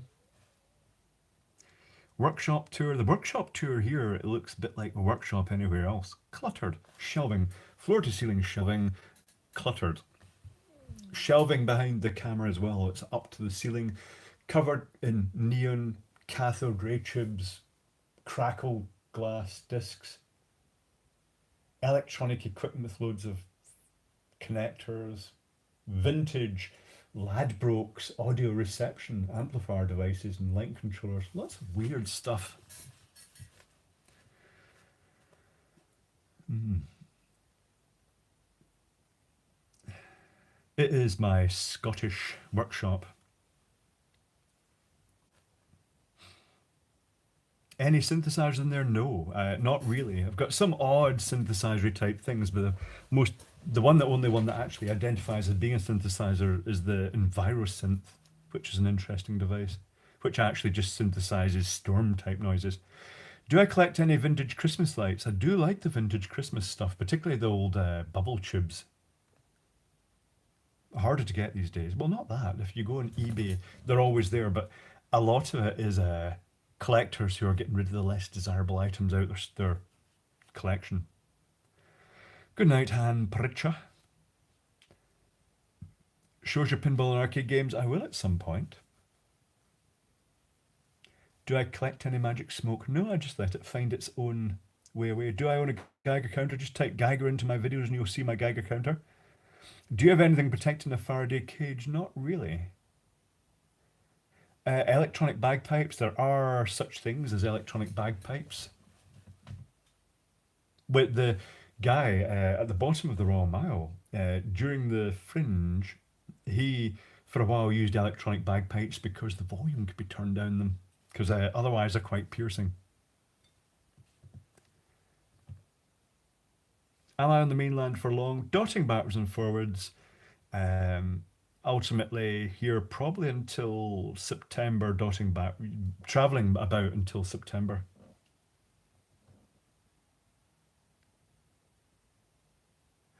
Now, electric bagpipes, are we talking? Now, some says they're not electronic, they're electric. Are you talking about the ones with the neon oscillators in them? Oh, that was the accordion that had the neon oscillators in it. Why don't Chinese cobs with drivers do smoothing? Because it makes things more complex. And also, they're worried about the fact that having capacitors, like electrolytic capacitors, in the same case as red hot LEDs is going to result in dead capacitors. Dominic's off to bed. Golden Rex says, I want Big Clive branded kilts. I've never worn a kilt. Ever listened to Aphex Twin? Yes, I have. What thing did I always want to take apart? Oh, no, nothing in particular. That. Oh, you know what? Yes, there is something I'd like to get access to as an old Streets Wheel 'em In machine, so I can actually do some testing and work out how it detects the coins. It's a game that you roll coins onto a conveyor belt, and if you get them between lines, it pays out. But it's really old and electromechanical, and I think it really is just metal strips just touching the back of the thing. And if the coin bridges two of them, that means it was dead center, and it actually brings a relay in that fires the solenoid that pays out. But those metal strips may actually be live at 240 volts inside the back of the machine, that everything's open like old arcade machines were. Any recommendations on shelving? Yes, twin slot. Twin slot shelving is the best. It's the strongest. This whole bench and my bench nail man that I record on, and the other room that I've put shelving in, that's all twin slot. It means you can put the shelves at any height. They're rock solid. You can get the really long arms that come out, and you can actually make your workbench out of it as well. And that means the workbench can get moved up and down, which makes it very versatile. Have I ever played with a theremin? Not really. The sort of pseudo theremins, yes, but not really that. Do I play any musical instruments? I can find my way around a musical keyboard, but usually do it in software. The only instrument I could play natively was the penny whistle and the recorder in the past, but I've not done it for any stuff. Wolftail Wagger, yeah, that's a friend is into sort of metaphysics stuff, and I helped design some circuit boards for them.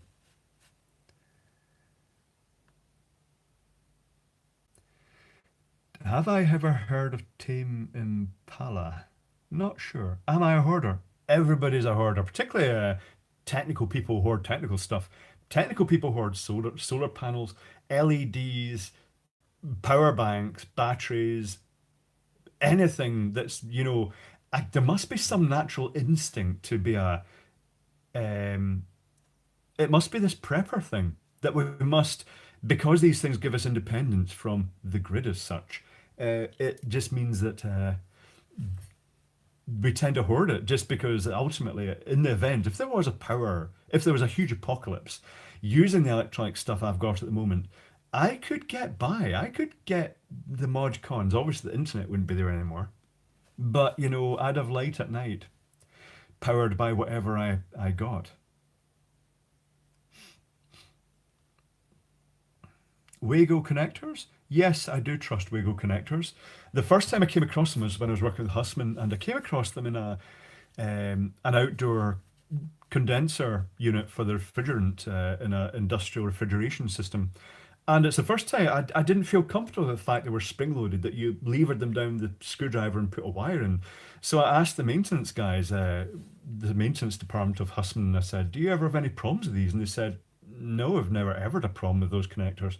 So ultimately, if you consider that when you're screwing things down, some people do crush wires or nip them just a bit too tight and damage them, or the screws can work out loose, particularly with copper flow. With these spring-loaded ones, it just presses it on continually. The only thing I'm not sure about is the ones that have the sharp spring in a thin wire, that it could actually cut the wire. But I suppose there is a limit to the size. Mark Pitt says through hole or SMD. Used to be just through hole. Now I'm starting to go in the direction of SMD, because there's not much choice, is there? You have to go for SMD. So ultimately, maybe both. But yeah, not sure. I'll usually choose.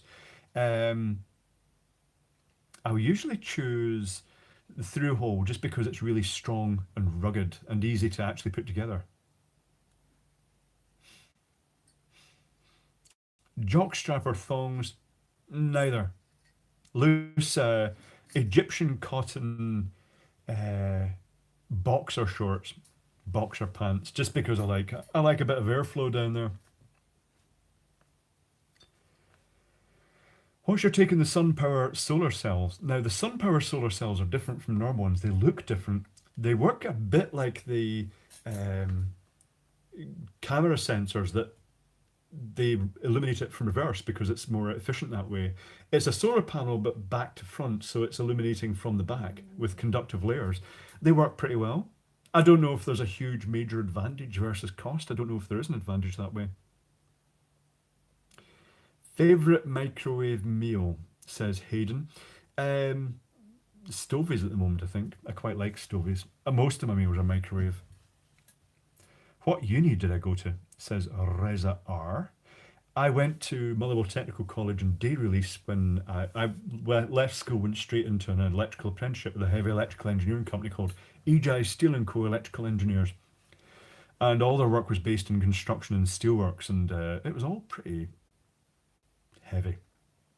And because it was a traditional uh, apprenticeship, at that time when they had proper training, you went to technical college where the lecturers were ex-electricians and seasoned veterans of the industry. They'd kind of retired into college, and they taught the theory, and you got all the practical in the job. Just like just like modern apprenticeships are completely missing all this. It's just they've dumbed it down. They've sort of removed that. Oh, iCreature says I put sun power cells through a desktop laminator at work. They don't crack and stop working easily. Are these thin, flexible ones? Don't know about that. I'd worry about the stresses that that might cause.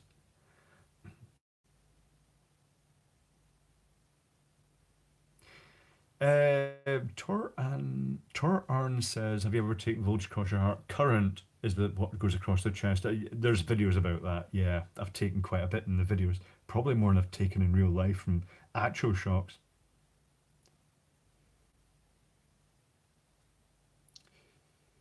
Uh, hmm. Ever been in Silicon Valley? No, I've not. Are modern lampposts radio controlled? Steve Aldridge says. Some of them are. It makes sense that they're networked. Um, it's all going that direction that the LED heads contain too much electronics. But the idea is that instead of relying on time switches all around the place, you've got a central computer that can send the signal out. But how secure is that? Is someone going to be able to sniff out these systems and create a bit of software that's going to do black out whole cities of lights? Not really sure. Um, Let me think about that. The other thing that they're considering is the small 5G antennas on them, because 5G, because the higher frequencies don't have as great penetrating power through walls or human flesh. This 5G thing. They're saying that it's death waves.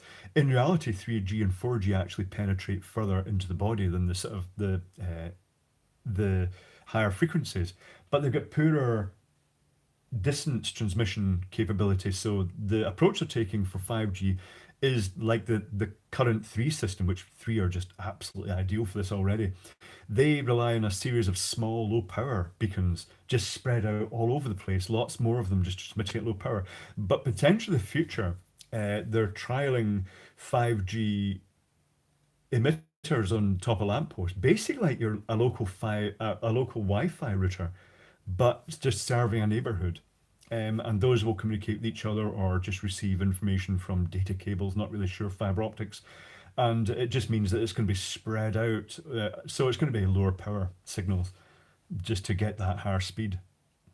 Does the streetlights have technology to spy on people? Shadow Dash says some manufacturers are putting the facility for, because they've got networks in the lampposts already, for CCTV to be built into them. But of the majority of streetlights do not have cameras in them. Not yet.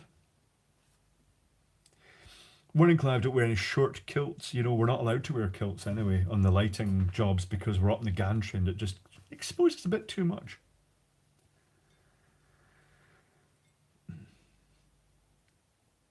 Yeah, Psychopath says nothing wrong with 5G. I don't think it's an issue either, but unfortunately, the Flat Earth Brigade have got on it, and you know, I don't know, that casts doubt. They were wanting to trial it in Isle of Man in Ramsey, and all the local yoga teachers and things got on the bandwagon saying, "Oh no, it's death beams," and some senile old prick in America as claims to be ex-military and have worked on microwave death beams, and even if it used the same frequency, it's not the same power. That's like comparing your 2.4 gigahertz microwave oven to your 2.4 gigahertz wireless router. There's a bit of a difference because your router doesn't cook sausages.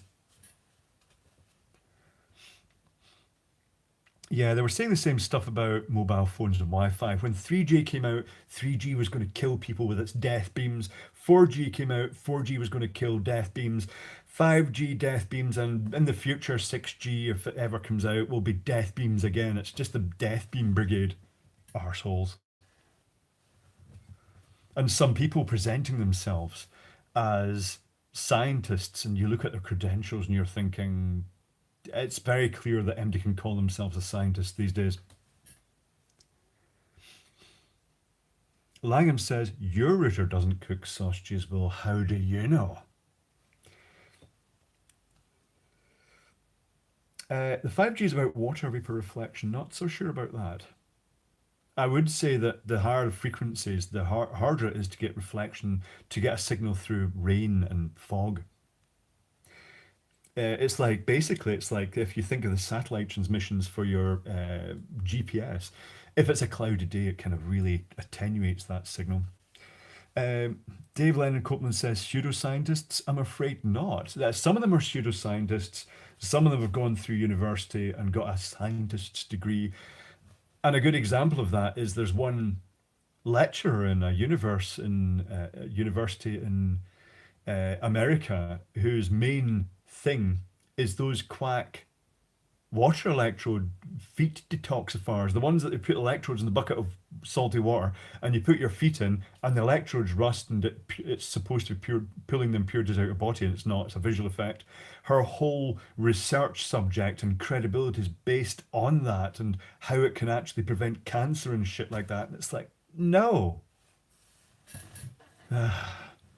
But then again, look at the UK, look at the number of people calling themselves electricians, and they're not electricians. Well, look at the NICEIC calling itself an inspection council if it's some kind of government body. It's actually a marketing company. It's all about spin these days.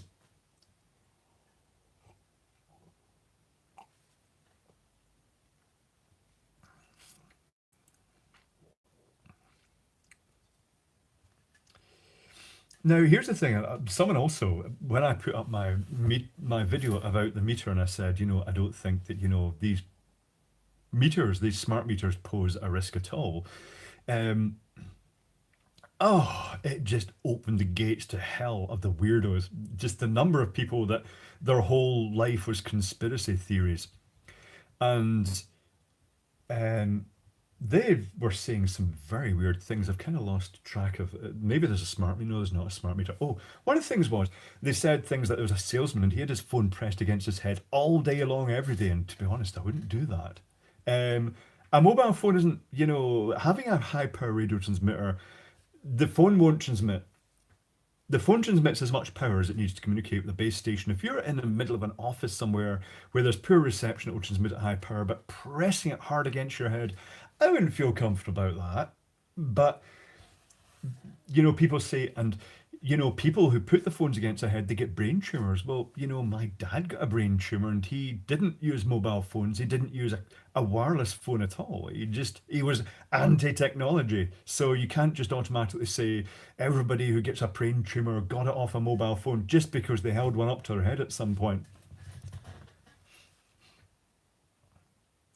Uh, 5G, 5G could interfere with weather radar, I suppose. The thing is that um, it covers a wide range of frequencies. It's not just a very narrow band. It actually covers from a really low frequencies to really high frequencies. It is just a standard group of frequencies. So it could be messing, but they keep shuffling the radio spectrum. The entertainment industry has struggled with this for a long time because all the wireless microphones you have to pay to use specific frequency ranges, and other ones are free to use, but they keep changing it, and then your wireless microphone is then illegal because it transmits an unauthorized frequency. Walkie-talkies, they've done the same thing. It changes all the time.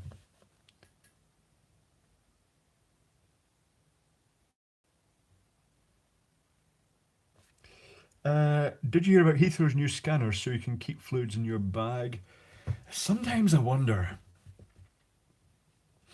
these going through security at the airports, is it all just a bit of a show?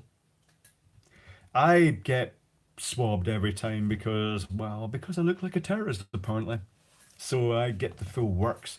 I've just these days now I just empty my entire fucking bag into a tray and say, there you go, there's nothing in the fucking bag. You know, scan the bag now. Jesus. That's just like even when I was young, with a sort of bigish beard, I used to wear just as workwear. I used to wear sort of like the military type cargo trousers, and sometimes I wore the work boots when I went on a flight. And in Glasgow, every time they had this little kiosk with like terrorism police on it, and they used to pull me across every time. Nobody else. It was just me they targeted, and then I'd have to fill in all the saying where I was going for how long, what I was doing. And one day I just told them, you know, this happens every single time, and I've never ever seen you stop anybody else. And they were just like, nah. And thankfully that's gone now. Jeez. It's just like, would I commit acts of terrorism looking like this, or do you think the person who's most likely to commit an act of terrorism is going to look very average because you know it's not like TV? This is the roles I used to get at River City and other like acting roles were always the thug and the villain type thing in the background, just because of my appearance. And it's just the TV stereotype. But there are some police and security people who think that I do look like a terrorist, and therefore I must be a terrorist or criminal. Uh, Clive, Belfast story time. Belfast story time.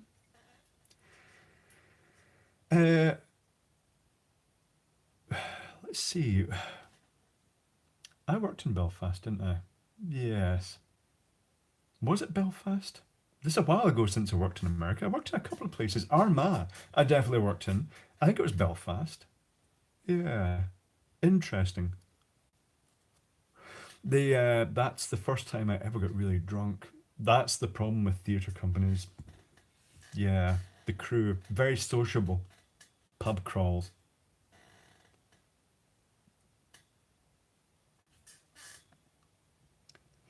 What was that about? Oh yeah, the yearly riots and bonfires. Yeah, it's all pomp. It's people firing guns in the air, the streets being cleared. We used to get evacuated out of the theatre when that happened because the theatre they accidentally blew the Grand Opera House in Belfast up one year. By accidentally, I mean the person had a van bomb and they abandoned it. They chickened out and they left it in the wrong place. They left it outside the theatre, and nobody had ever thought of blowing a theatre up. So they blew up accidentally. They blew the side off a vintage theatre, and it got such good headlines. And because the BBC thrives on giving headlines to terrorists, they decided to have a go at blowing the theatre up every year. The blast wall inside was very difficult to get cables through. That was annoying. The BBC also, we get evacuated from the theatre, and we went back to the hotel, and we're just watching TV, and the BBC comes up and says, "Yes, they've seized these pipe bombs." And you look at it and you go, "Oh, that's genius! That is just exactly the best ever pipe bomb, and so easy to make." And the BBC was saying, "Hi, terrorists! Here's how to do it, so we can make headlines." Ah, dicks.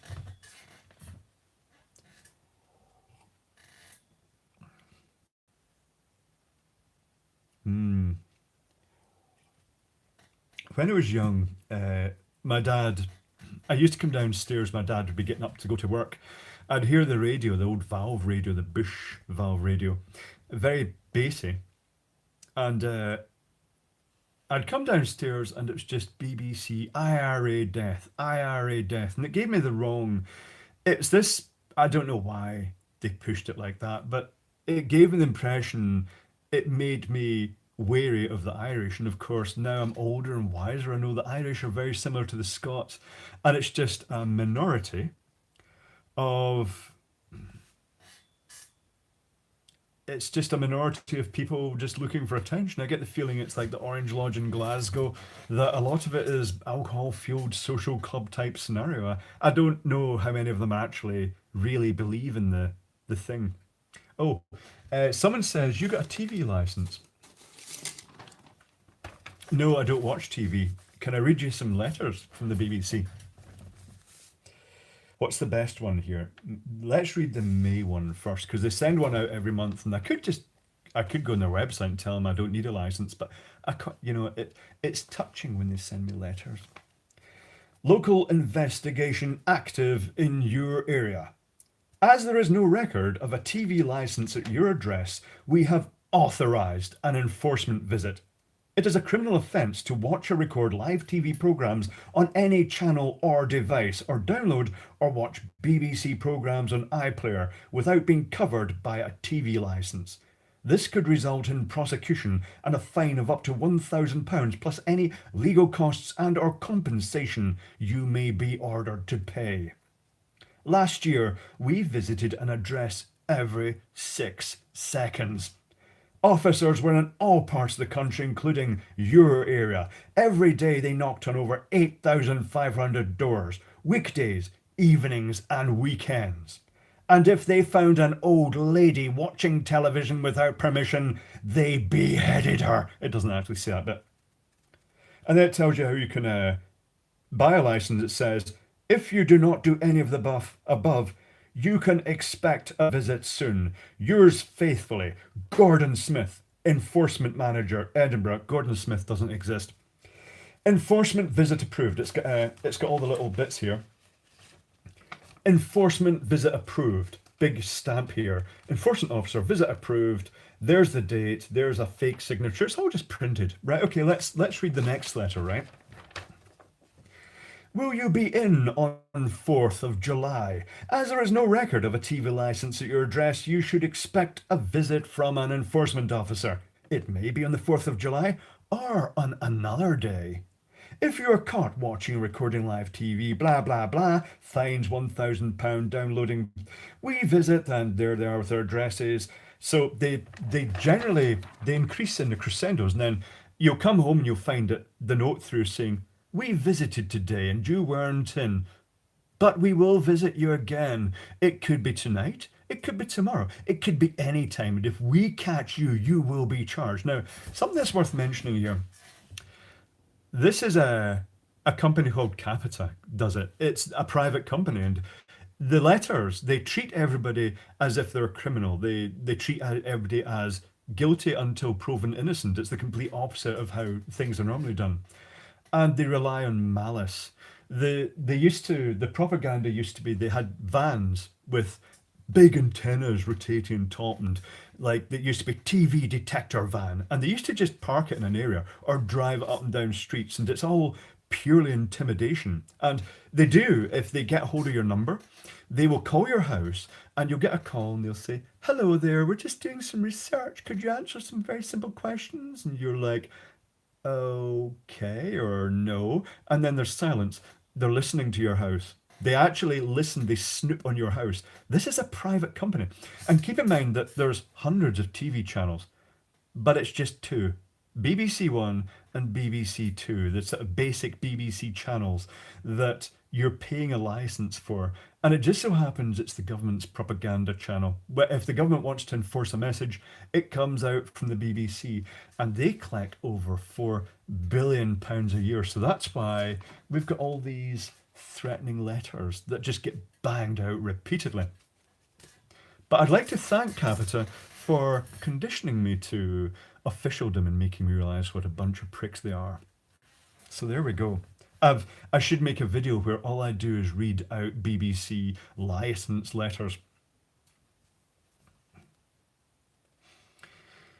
But anyway, why would you watch the BBC? I mean, YouTube is custom tailored video content on demand. It's great. And it's more educational. And they don't ram shit down your throat like the BBC does. Oh, I've got a picture as well of my mum on her deathbed with her threatening letters arrive for her as well. Lovely. Yes, indeed. So that's me. That's me and my rant. That's the rant over. I've had a few rants. Will I drink more? I'll drink more and then I'll rant more.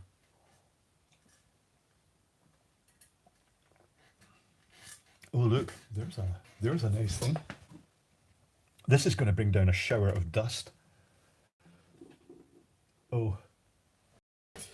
Well, okay, let's put the mercury away Yeah, the little tub of mercury. You know, everybody should have a tub of mercury to go with the lead soda there. This is this got a cable? Yeah, this has got a cable on it. So yeah, this may not happen. No, no, this is just gonna that's gonna just disturb dust. It's a big pyramid-shaped ionizer, but it's an old Amcor American one. Quite nice. It uses a transformer to step the voltage up from 240 to a higher voltage to reduce the number of stages of the multiplier. I think it's because it was originally designed that way for 110 volt supplies. But anyway, let's put the mercury out the way, and then I shall pour myself some more rum. Oh, I've got laser tubes up here as well. This is the thing. Everybody's a hoarder. It's built into your natural nature. When my mum developed Alzheimer's, it was fascinating watching her because she reverted to being a base human being and she started hunting and gathering stuff. She went out and collected things she liked and brought them back and put them in her bedroom like a wee cave. It was really interesting. I'll just make sure there's no mercury in my cup. No, there's no mercury in it. Would it bother me if I swallowed mercury accidentally? No. Because I'd be worried if there's mercury vapor, hot mercury vapor in the air. That's when things would be shady. I don't want that. Or this complex mercury-based chemicals. You really don't want to mess with those. Actual mercury on its own, I'd poke it with my finger and play around in the palm. It's fine. It's understanding your chemicals and elements and not engaging in paranoia. Any more information on rants? Not sure. Mercury tea for capita. Oh, we can't send capita mercury tea. Oh, if you do a search, who owns capita? It's not really forthcoming. The House of Lords, probably, because they own all this. They own Group 4 security and everything that run the prisons. It's all a bit of a, as I say, megalomaniacs and kleptomaniacs see that is all going. Is this ginger beer? It must be ginger beer that's doing it. Yeah, we played it at school back. We spilt it in school and used to just roll it about the bench. It was great. The mercury. The woman who pricked her finger with the mercury poison was tragic. She didn't prick her finger. She got it in her glove. And it was just her. That story is absolutely horrific. I can't remember what it was. It was a complex mercury chemical. She didn't realize it had gone down inside her glove, which rubber gloves will hold it in contact with her skin. It went through the skin, and she ended up dying. But she was paralyzed, but fully aware in her head, but going. Oh, it's horrible. In the story it says she dimethyl mercury. That's just. I think that's it. It reports in the story that she was paralyzed, and except for bouts when she would come back just enough to start screaming hysterically because she knew what was happening and couldn't do anything. And you'd think uh,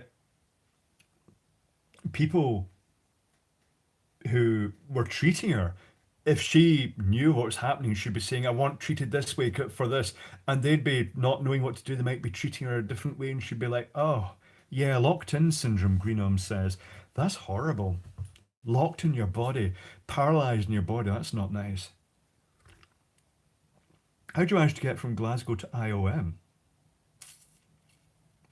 Travelling by flyby via Manchester this time is how I travel backwards and forwards.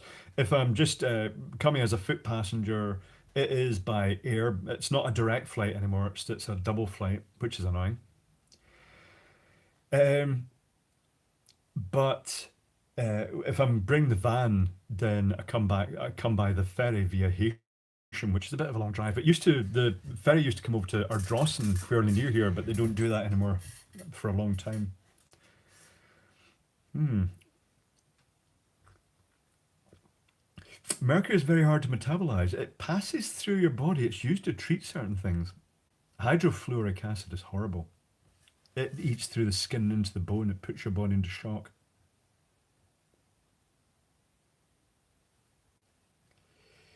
Yeah. Yeah. You know what? I recently had some fillings done and they used the resin. It was interesting. Okay, I'm not going to say all the fillings stayed in, but the process they used has changed so much. They used the blue light curing resin, which I guess is safer than the traditional mercury amalgam. But what they do is they seem to not even cut so much into the tooth now. They just reamer it out to roughen it, and then they put a chemical in that etches the surface and prepares it, and then they put this stuff in, and then they expose it to the blue light, and you can actually feel the heat off it actually as it cures in your tooth, and then basically speaking, that's it done. Uh, you can eat on it directly. I will say that the dentists, Isle of Man, are a bit odd, bit strange. There's a very odd. The Isle of Man, because it's a tax haven, because it's an offshore island. Not that's not why I'm there. Um, it's got this thing that there are a few millionaires and billionaires on the island, but they grossly outnumber. It's like 1% are billionaires, and the rest are ordinary people going right down to the large number of people who are just basically scraping a living because it is an island and there's not that much work for everybody. So you get people who odd job on farms and factories and stuff like that, and doing painting and building and labouring work. And unfortunately, they've got this thing now, the man, that so many shops or dental practitioners and things go across there and they're only aiming at the rich people. So they open up these salons for like cosmetic dentistry, but nobody can actually afford to go to them. So then those companies gradually just disappear again.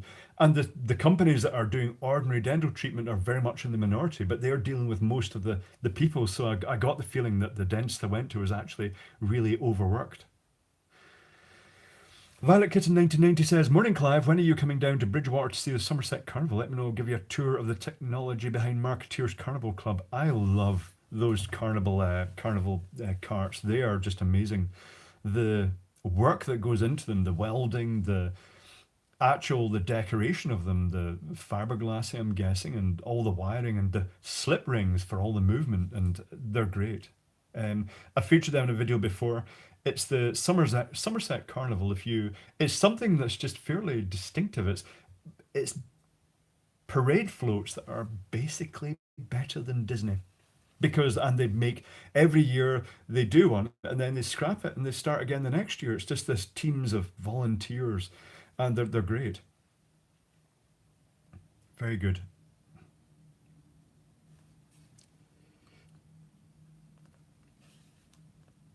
Are you a fisherman? No, I'm not a fisherman. I do have a fisherman grade beard there, and Ramsey does have a good fishing community. There's a guy with a beard very similar to this who is a fisherman, but he's got it looks great because he looks weathered. It just looks like he works outdoors an awful lot, and the beard also just because the curl of it looks sort of bleached out as well. It looks good. I like it. That's a bit gay again, but that's okay. I like that guy's beard. How did I end up living in the Isle of Man?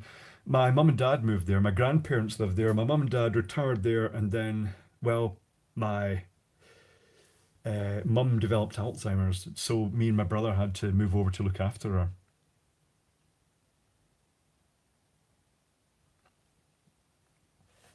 Hmm. Yeah, you know what? Five Rounds Rapid reminds me of Mardi Gras. In a way, it is kind of like Mardi Gras, but it's kind of brasher. The illumination is just spectacular in a lot of those parade carts.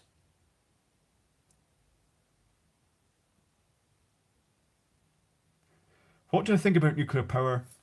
Done properly, nuclear power is fine, but done by big corporate companies that don't train people properly, and done on a large scale where if something goes wrong, it all goes apeshit very quickly. That's not a good idea. Keep in mind that people who work in power stations, they could work there for 30 years and nothing will ever go wrong. Suddenly something goes wrong and it's literally minutes and everything's just going tits up there and then.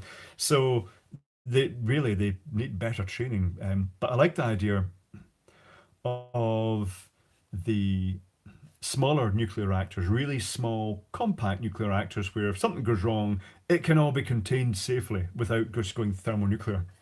Thermonuclear, they're all thermonuclear. Actually, it should go thermonuclear, shouldn't it? See what happens.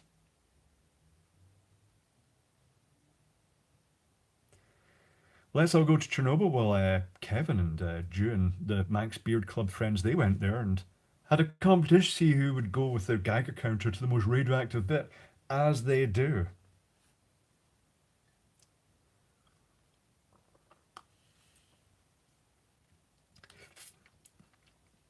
Hmm. I think, there is a place for nuclear power, but I like to see more in Scotland here. This whole place, I can look out that window, I can look out that window, I could go up in the roof of this tenement and look out all directions, and I'll see wind turbines in the distance all around because Glasgow's in a valley, and there is a lot of wind in Scotland all the time, more or less. It's not going to be there all the time. Wind power is a case of harvest energy while the wind's blowing, so to speak. It contributes to the power. But we have enough capacity in Scotland that on a typical windy, strong windy day, we have excess power. For the whole of Scotland, it powers the whole of Scotland, and we sell power out of Scotland. It's good.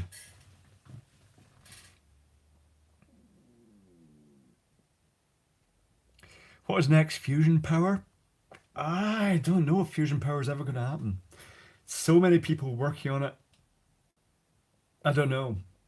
It's quite a complex thing. If they do it, it won't be a huge hadron collider with like multi-kilometer diameter electron accelerator. It'll be a wee cube that someone works on and they find a way of doing it in some new way, unexpected way. There's other. I'm not going to rule out perpetual motion or over unity power because when you look at electron theory, and I keep going saying I should make that video about electron theory, but do you know what stops me making the video about electron theory? I like to explain everything in nice, understandable terms. Magnets, not easy to explain at all. That's where that video has stalled every time because it's very clear that they don't 100% know how magnets work. There's lots of theories about it, conflicting theories, but it's very hard to say. But yeah, I've got a theory myself about how magnets work, but it's probably wrong. That it is electron density. When you actually put a charge on it, you're taking electrons from one end and capturing them another, but not in a way that it can actually create current flow. But when you consider electrons have incredible force, you look at the neodymium iron boron magnets and you think, well, they're pretty powerful. But keep in mind, electrons are holding electrons are what the magnet's made of. This is solid. This is really hard. Diamond's made of electrons. Well, it's held together by electrons. So you know, there's something. Uh, Someone's going to make a discovery of ways that you can actually harness the power of electrons sliding directly and interacting with each other. I'm pretty sure that somebody will make a breakthrough in a material that can generate power. But we'll see what happens. It's once that happens, everybody will say, "Oh well, of course, yeah, that's how I thought of that as well." And it's like, no, you didn't, because otherwise you'd have done it. But it's going to be interesting. I don't go into too many universe theories because it's kind of. I prefer physics. I prefer things I can pick up and touch, like these plastic cherries that I got to put LEDs in some time ago. I just prefer stuff I can actually touch. That's what stopped me with that video because electron theory for electrons traveling through wires and components and how capacitors work, that's easy. But then you get to the magnets and suddenly, why why does a magnetic field pass a wire one direction, induce current flow in the other wire in a particular direction? Why doesn't it just push the electrons out either way? There's a directional influence. The rotating field thing, I'm not, it's not, doesn't really click when you can't actually see an electron because it's too small to see. Nobody can ever see it until, well, an electron microscope can't even see an electron. It uses electrons to see smaller objects. You get these pictures of this is what an electron looks like, and it's like you're looking saying, no, it's not. That's a ping pong ball that's out of focus. It's just somebody's made that picture up completely. Patrick Lee says, "Wall, the lightning rod just took a hit." Excellent. Think about that power. You know what? The video probably would get a bit abstract. I'm going to have to sit down. Um, the videos where I really have to sit down and plan it. The one I made about basically an introduction to electronic components, that took a long time to make because I had to just reset my knowledge to zero and say, this is for people who have no are starting from the beginning, and it's to put it in a way they understand. And I had to script that. It was a really complex video to make. It takes a lot of time. But what I have discovered with electron theory, it makes things like resistors and capacitors and semiconductors, it makes them all really obvious. You understand how they work at an actual electron level, and it does. It makes electricity very interesting when you realize that when you're getting electric shock, if it's AC, no electrons are flowing into you as such, apart from where the contact point is. They're just jittering in and out. And it's the fact that when one electron goes in, it pushes all the other ones through your body. And it's actually, they're just shaking backwards and forwards in your body to create that sort of shock effect. Very interesting. Uh, Natty, is it Nate? Natty says, I keep all my electrons in my room so nobody takes them. The snag is electrons do what they want to do. Thoughts on Electro Boom? Electro Boom, that's Mehdi, who's an Iranian living in Canada. Yeah, his channel is entertainment. Electro Boom has a lot of subscribers because of two things. He's funny. He plays it up, he hams it up, and dramatizes things.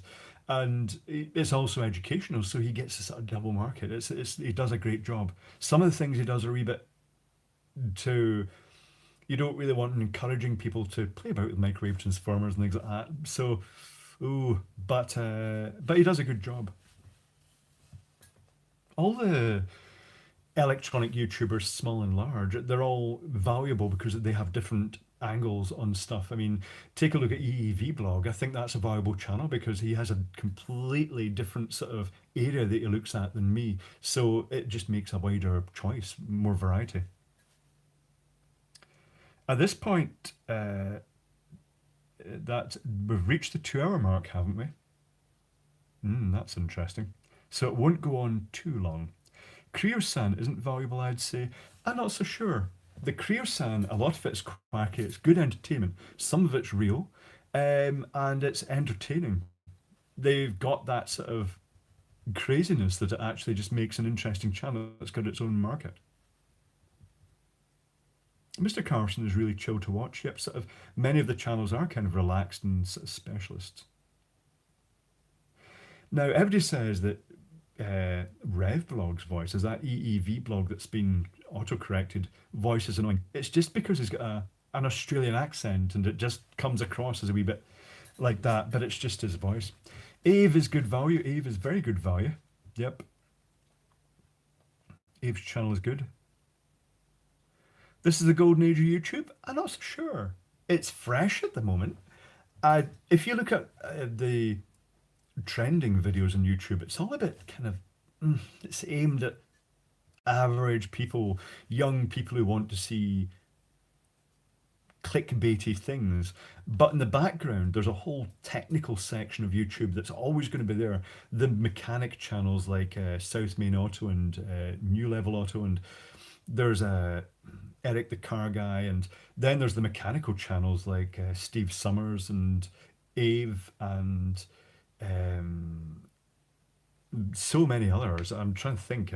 What's the big guy that I can never remember his name? But anyway, uh, loads of great technical channels. Yeah, there's Techmoan has his own niche area, and there's Technology Connections, of course, which is really well done. He spends a lot of time making those videos really deep. Aborn, that's it. Yep. So all these ones are interesting. Colin Furs, I think, works too hard, but puts out a lot of great content, really good content. And they're always going to be about. And the science channels, of course. There's Nerd Rage, there's Nile Red, Cody's Lab, all these science channels that are, and of course, applied science. All these, each area has its own sort of group that is quite, it just makes up for a good video package, so to speak. for people who actually have the technical ability to understand it. Periodic videos is also good. Dow Gone Wild's good as well. Demolition Ranch is great, but you know, Demolition Ranch is so odd because of Vet Ranch, where it's all caring for animals. He does really well. He's got three channels, hasn't he? And FranLab covers a specific area of vintage electronics as well. You know, it's just YouTube is just fantastic. It's just endless great communication. Photonic induction, of course. Yep. Renoa, super genius. Julian Isla, absolutely.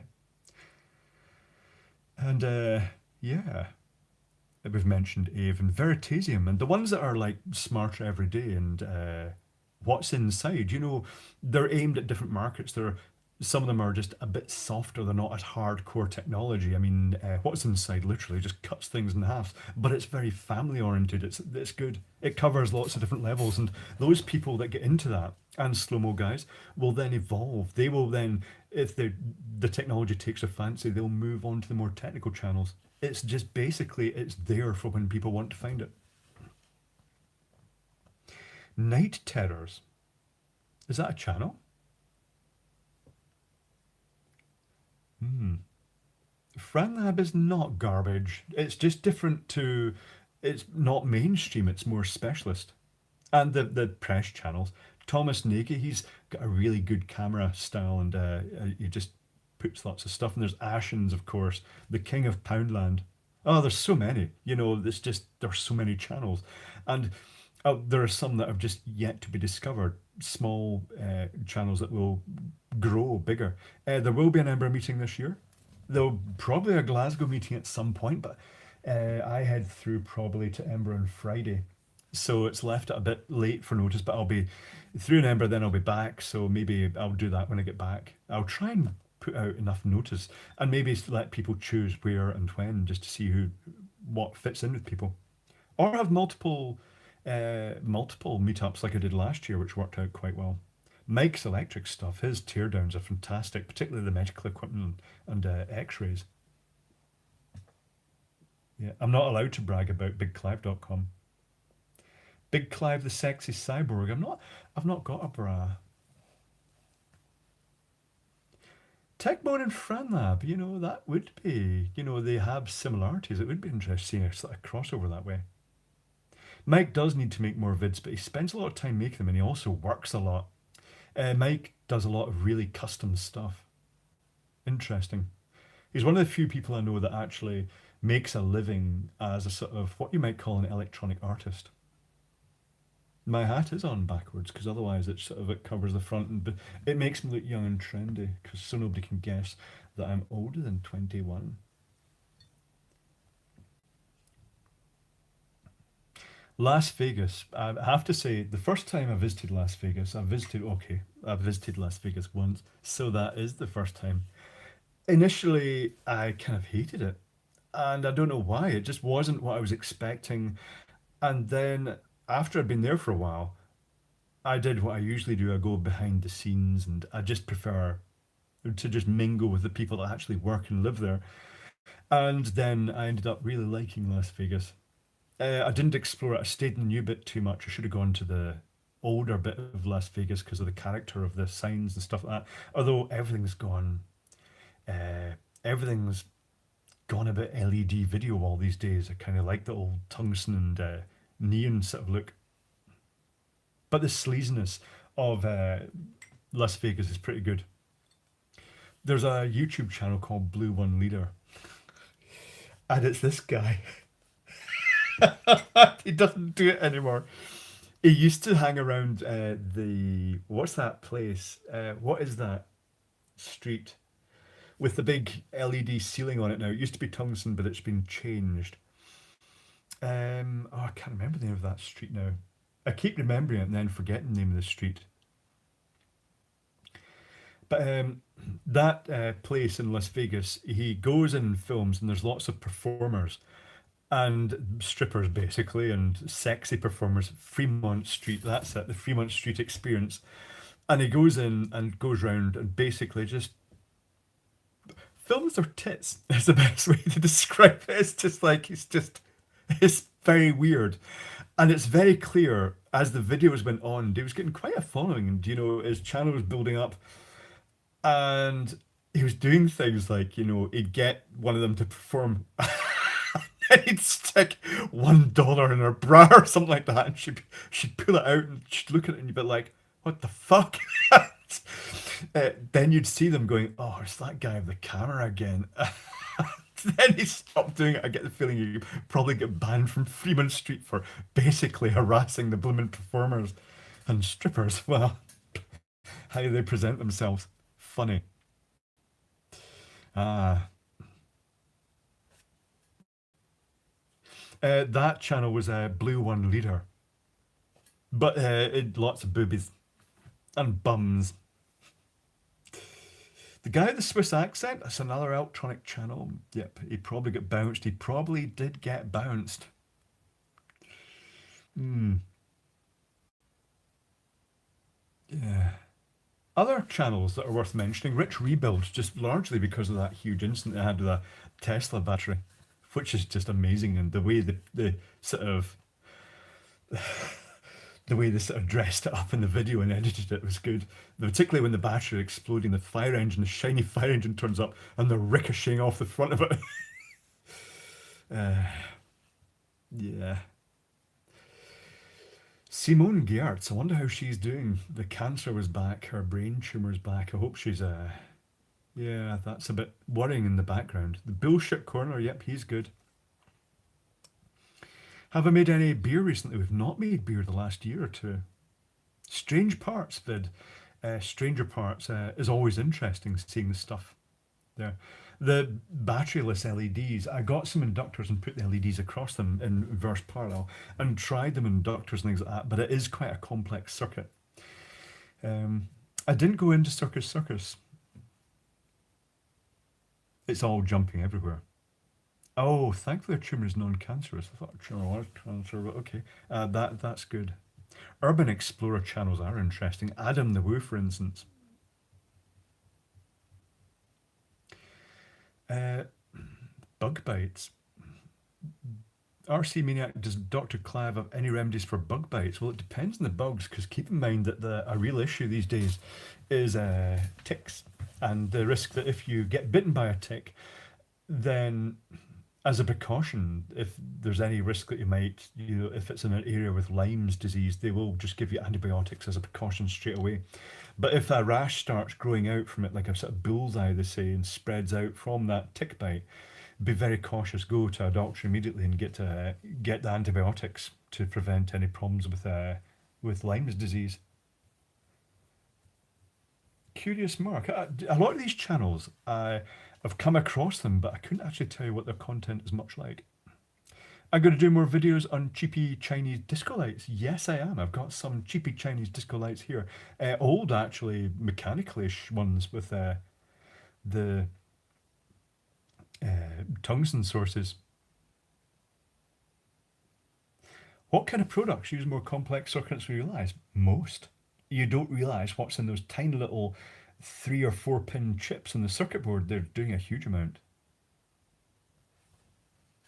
Yeah. The Lyme's disease, after someone says you get the blood tests, there are key markers that will appear after a while once you've got it. But it's the best thing these days is to get the antibiotics that are aimed at just treating it right there and then. Drain Addict is an unusual YouTube channel. It's an Australian channel, a guy who cleans drains. And it's one of those things that makes you realise that where there's muck, there's brass. He's always busy, but he puts up a lot of videos that basically involve fountains of shit. It's very impressive. It's quite good to watch.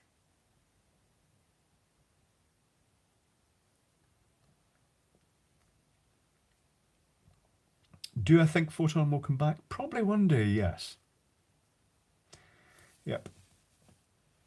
Yeah. There is a rival to Photon coming up, Kyle, who's very much in the style of Photon and very clearly inspired by Photon.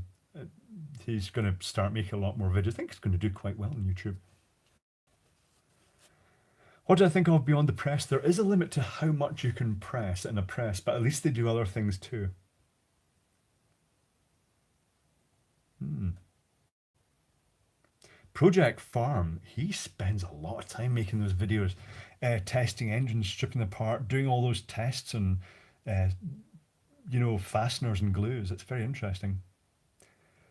What made you do the Fanny Flambeau video? I just wanted to make a viral video, and ultimately I made a viral video. I just thought it would be funny. It just inspired it by one day. But yeah. Has anyone mentioned Andrew Kamatra and Let's Dig 18? No, I don't. Not familiar with those channels. Is it a good idea to microwave that channel? Is it even still about? Because it was great, particularly when they microwaved the airbag, and just as he closed the door, it exploded, blew the microwave apart, and smashed the glass of the door behind him just as it shut. That was a close call, but that's the um, close calls are the best thing. It always makes it very good when things are a bit close to the edge. But that's one of those channels that started off, you know, in the early days of the internet and then just gradually dwindled away. And you think nowadays it would be, if they'd stuck with it, it would have been quite a big channel.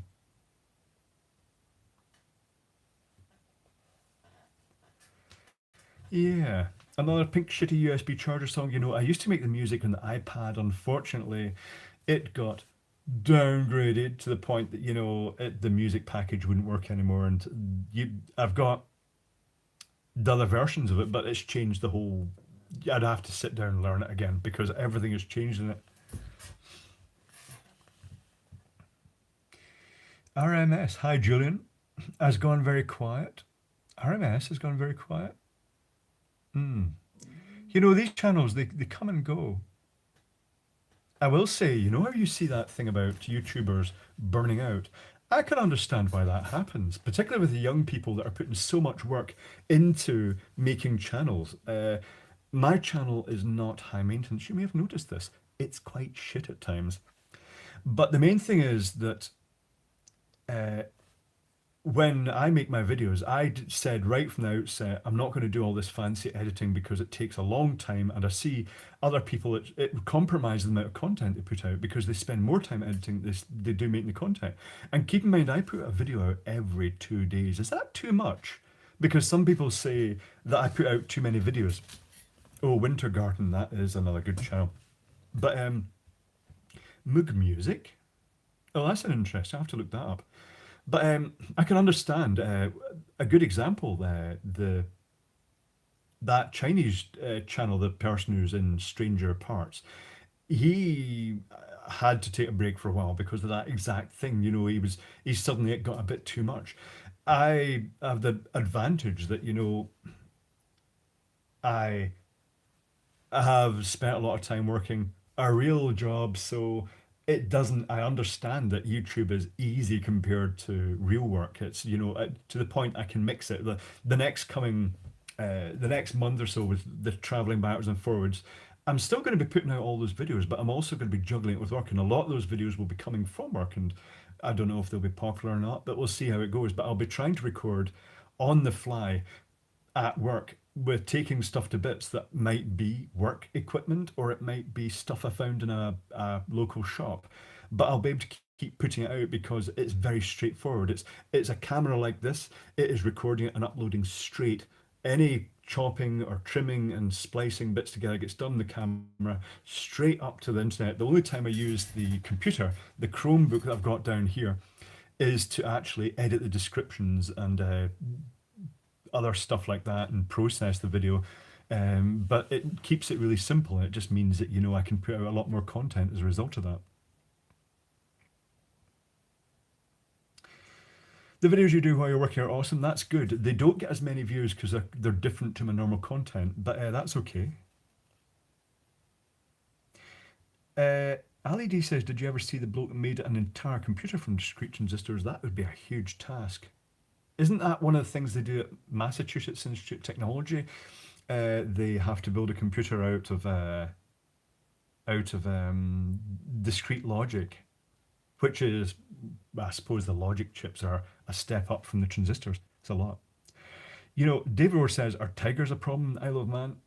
No, but wallabies. There's a lot of wallabies because the wildlife park in the Isle of Man got some wallabies in as part of the animal stock, and they escaped. And they like the Isle of Man climate, and they've been breeding. And Ed likes the fact that the Isle of Man is full of wallabies now.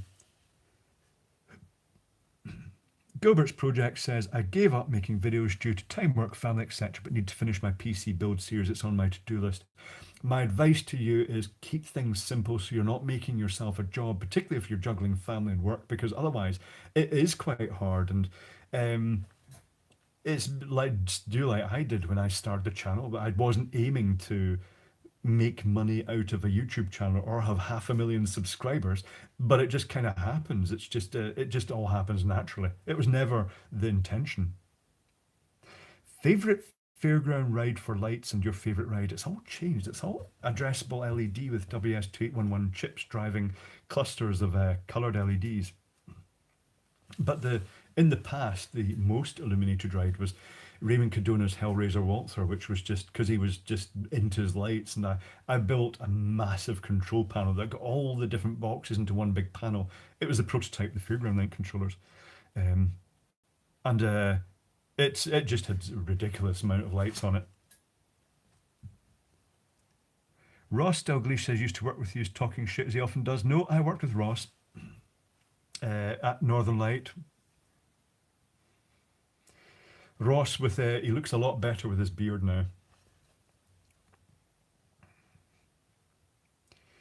Yeah. Where live the macaques escaped from the bioresearch lab up the road? Macaque! That makes me think of that Family Guy Stewie with the sort of the animal thing. You pull the string out and the arrow stops, and it says the pig goes wank. It says, no, it most certainly does not.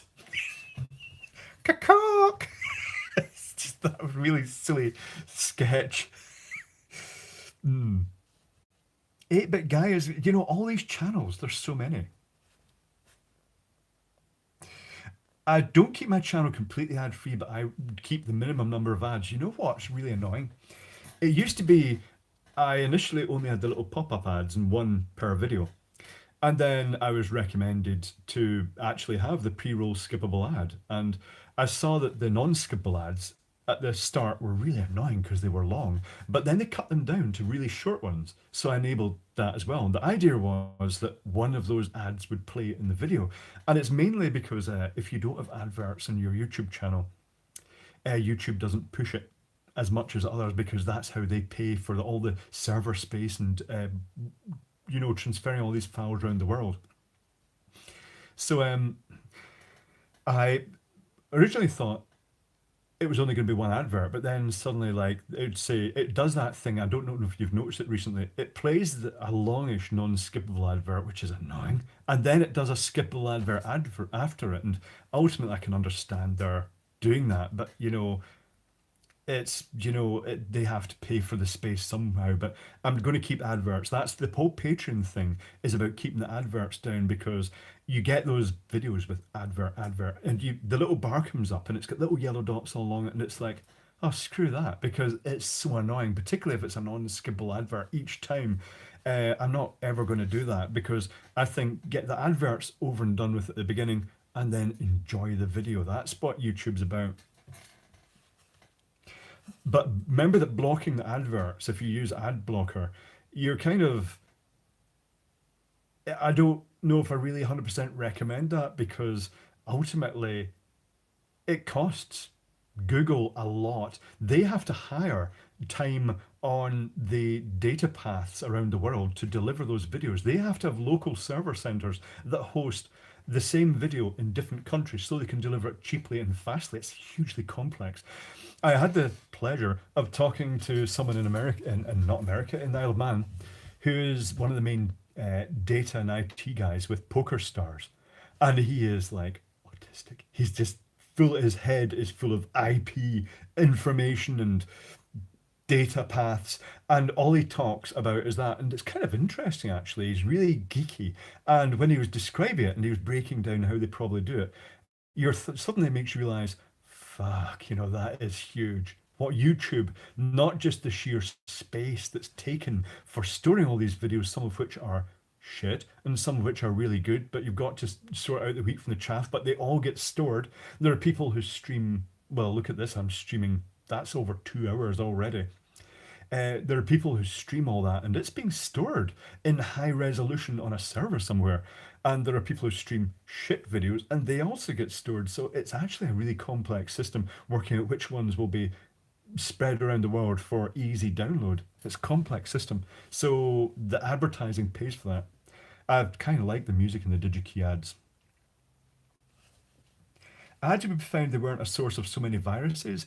It's the ones that say, you know, your computer is infected. Now, I can choose which adverts get shown in my channel in the sense that I can block ones that I don't allow ones that push drugs. I don't allow ones that push loans. I don't allow religion and I don't allow politics. So let me know if any of those adverts pop up. I filter it out. I'm happy with technical ones and well, Grammarly is a bit odd, but the DigiKey adverts are absolutely fine.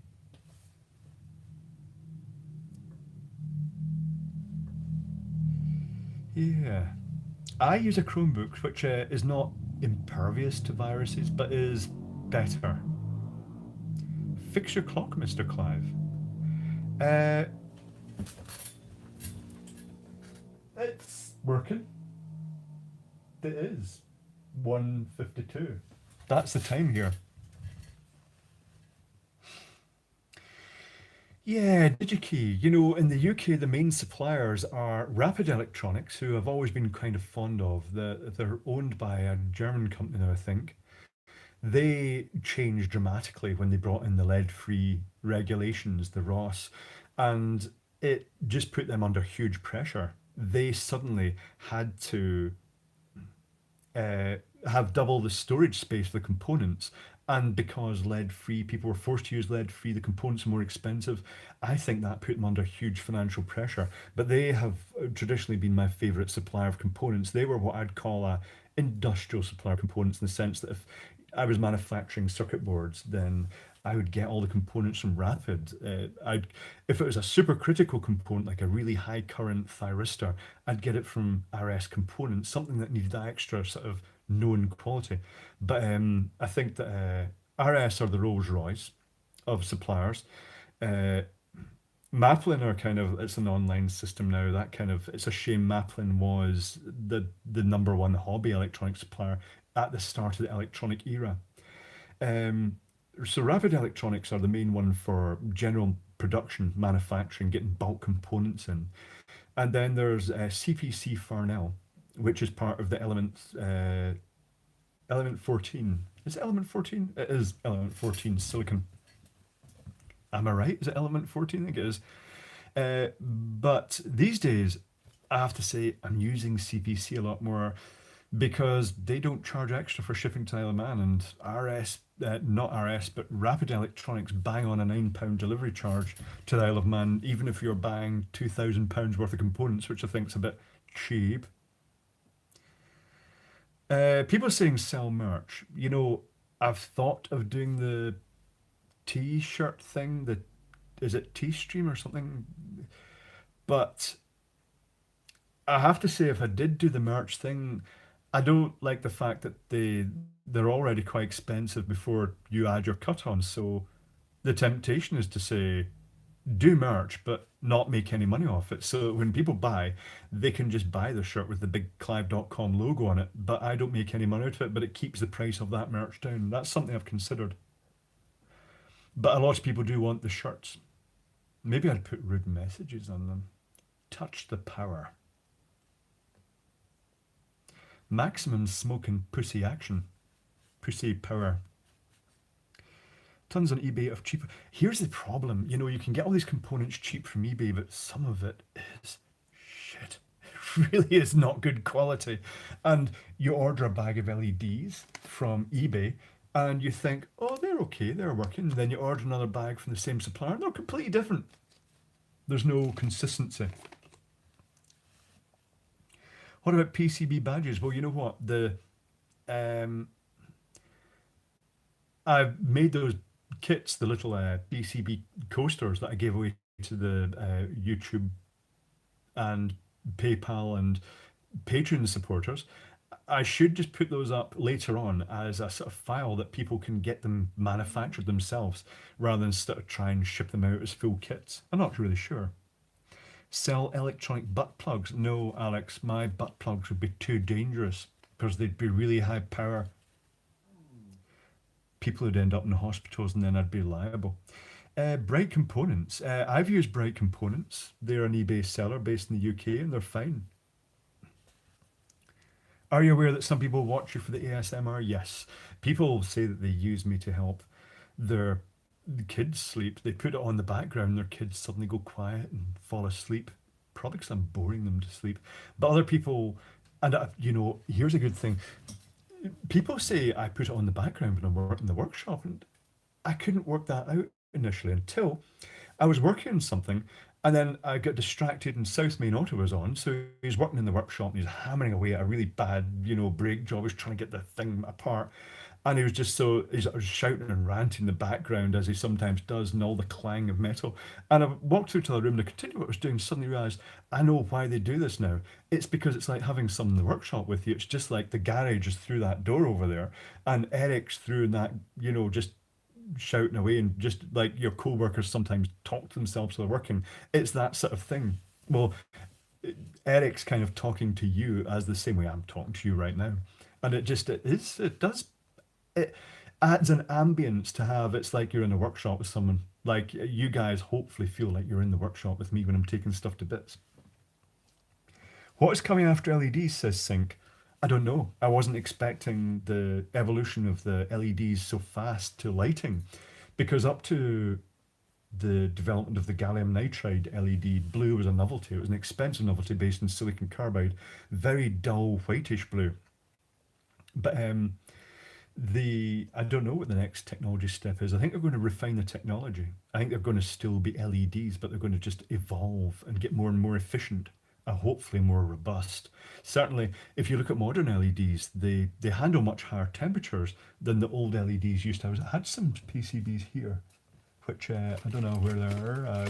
I had a tidy up, and by tidy up I mean I shoved everything into a big pile. So it's under that pile and will avalanche and cause problems. But traditionally, LEDs would have just been wrecked if you ran them at temperatures they run them these days. Now they run them at 60, 70, 80 degrees Celsius, and it's like, geez, they're really pushing them. But the LEDs seem to be designed to run at those temperatures. Pink LED nipple shirts, then? No, that's vulgar. Yeah, see, ultimately, that's what I'm aiming for you guys to feel like you're standing at the bench with me and we're talking together and just taking stuff apart. I like that bit. I like it in other people's videos.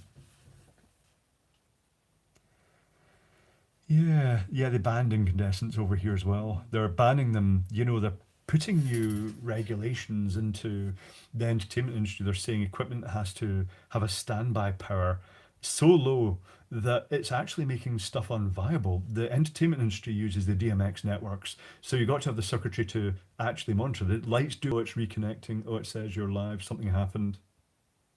It kind of started again. Okay. But oh, that's glitching. Okay, I might have to refresh that. Is it? All right, it's working. Kind of. It's a bit jumpy. Okay, we'll see what happens.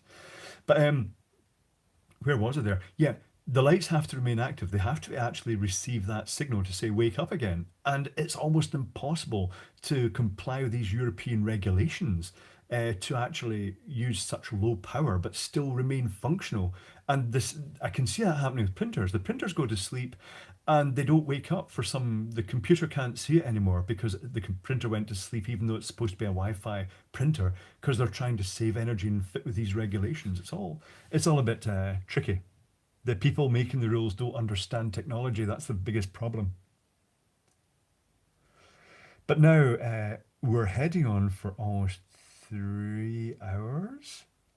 Wow. See, that's the thing about live streams. They just fly by. LEDs came from an accidental discovery while manufacturing transistors. I believe they did because ultimately every semiconductor junction emits light, but they just optimized it.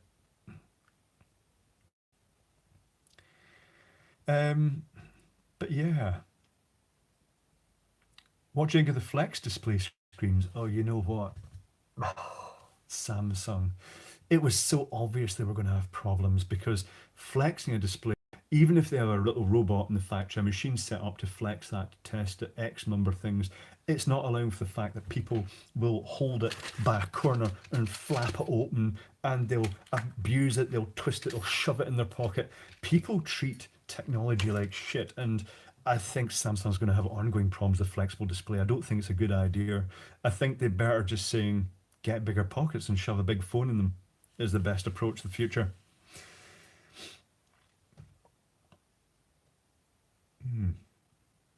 They should use a dual thief circuit. Nah, dual thief circuit's a bit specialist. We're at 2 hours 40 now. Are we?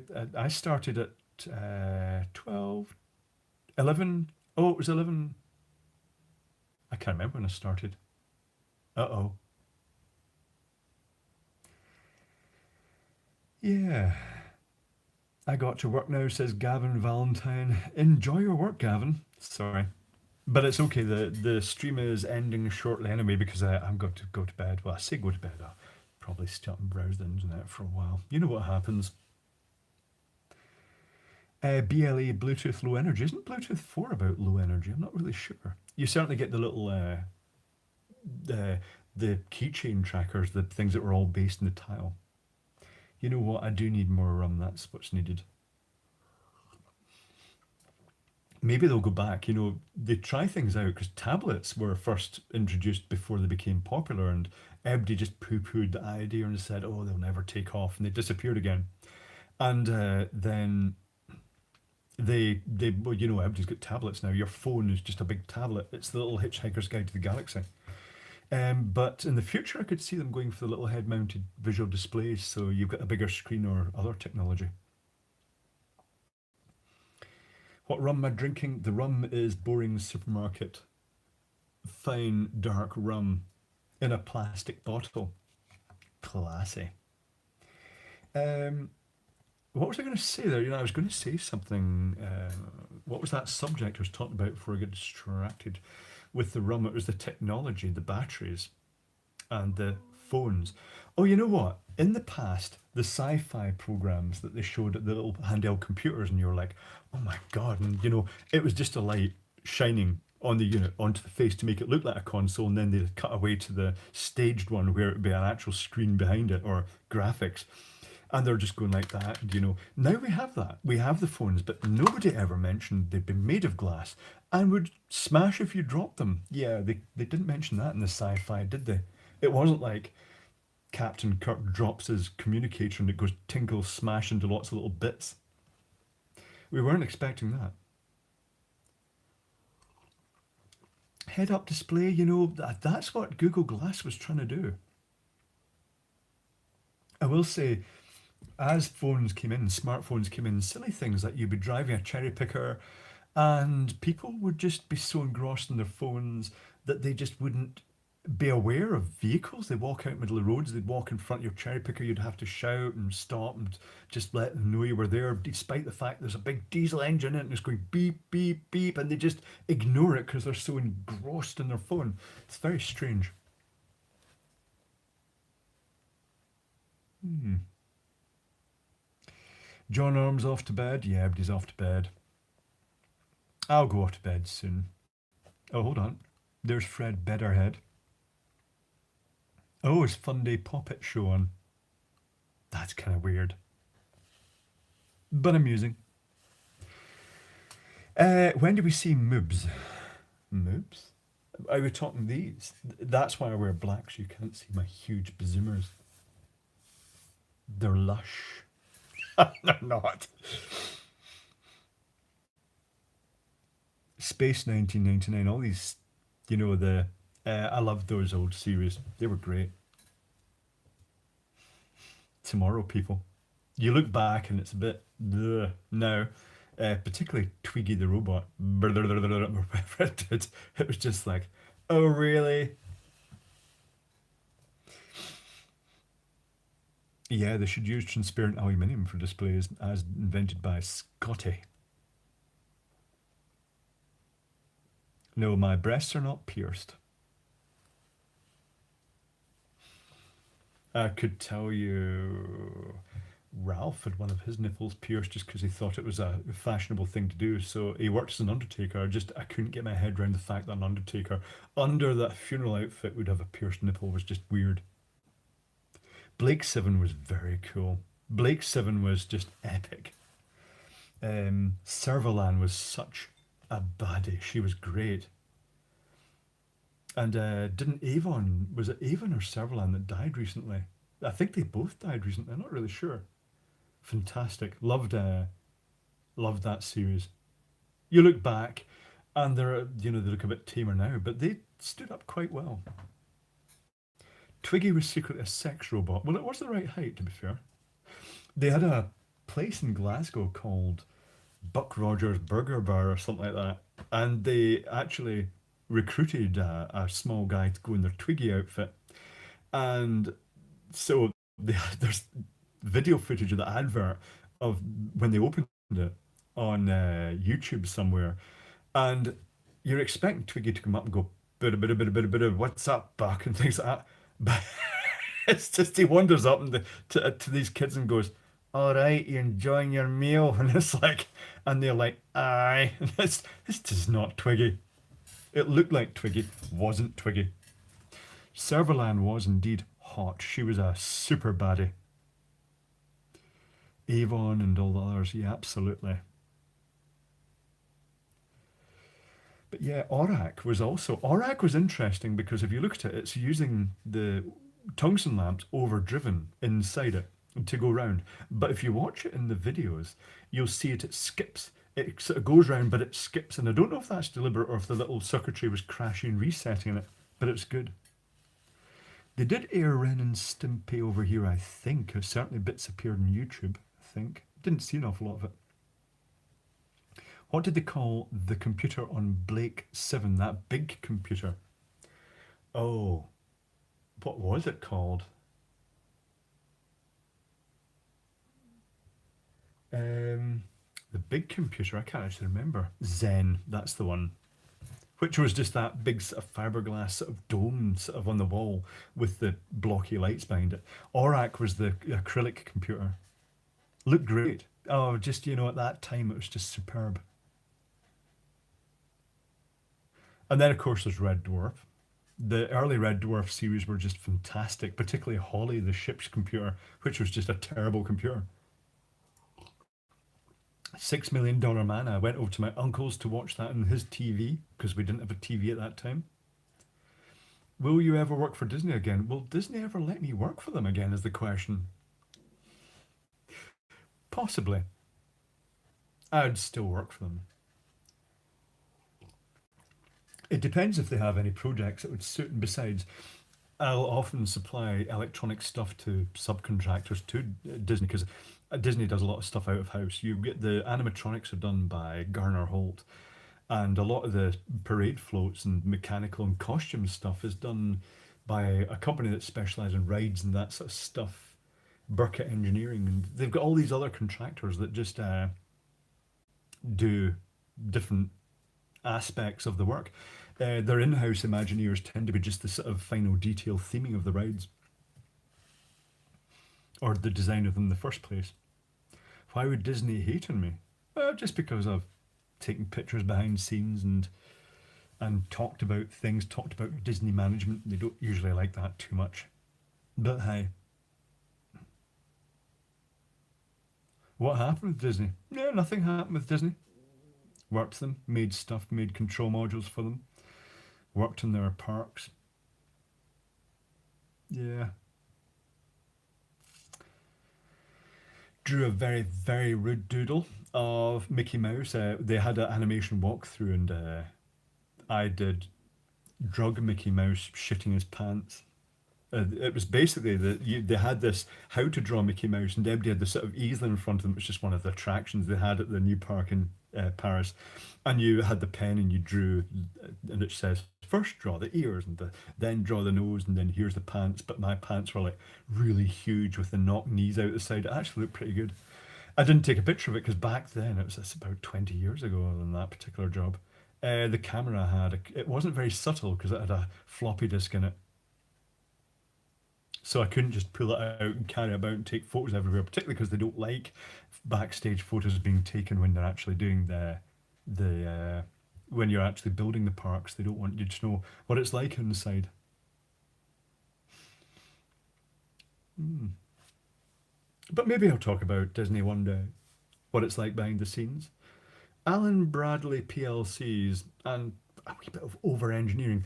I don't mind over engineering. The mechanical engineering is super heavy engineered because the rides have to run, really long hours. So everything is super strong.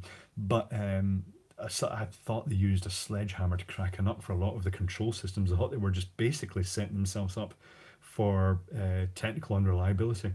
The Paris park, they offered me a job on their maintenance team when I'd been working over there. Uh, Working directly for Disney themselves and the maintenance.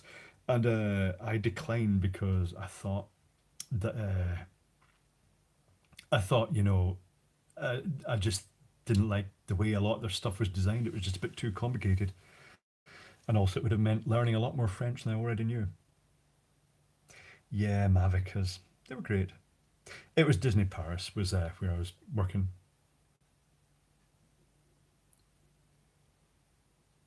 Yeah, yeah, that's the bondage gear hanging over. That's the work bondage gear. Yeah, Adam the Woo, that was an interesting when he got actually booted out. He was going way backstage and filming far too much. But yeah. Oh, is the audio? If the audio's gone off completely, just reload the page. It should help. Seems to do that. The Imagineers. Now, the Imagineers, when I went over there, I was under the impression that the Imagineers are the ones that design all the rides and stuff like that. But they're the ones who kind of implement them. And if you want to become an Imagineer, the first thing that's really important is to actually live near one of the parks so you don't have too much travel because the pay is not good. But if you start as an Imagineer, you'll pretty much get your Imagineer hat straight away. The people that do the sort of more complex design of the rides are called the creatives. It's at multi levels in Disney. It is a bit corporate, but I will say that the Disney park is very, very good. It has the cream of the crop of many of the rides, but still one of the best rides of all is still Hollywood Tower of Terror, the original one in well, it used to be MGM Studios in Florida. I think that their theming in that ride is just epic.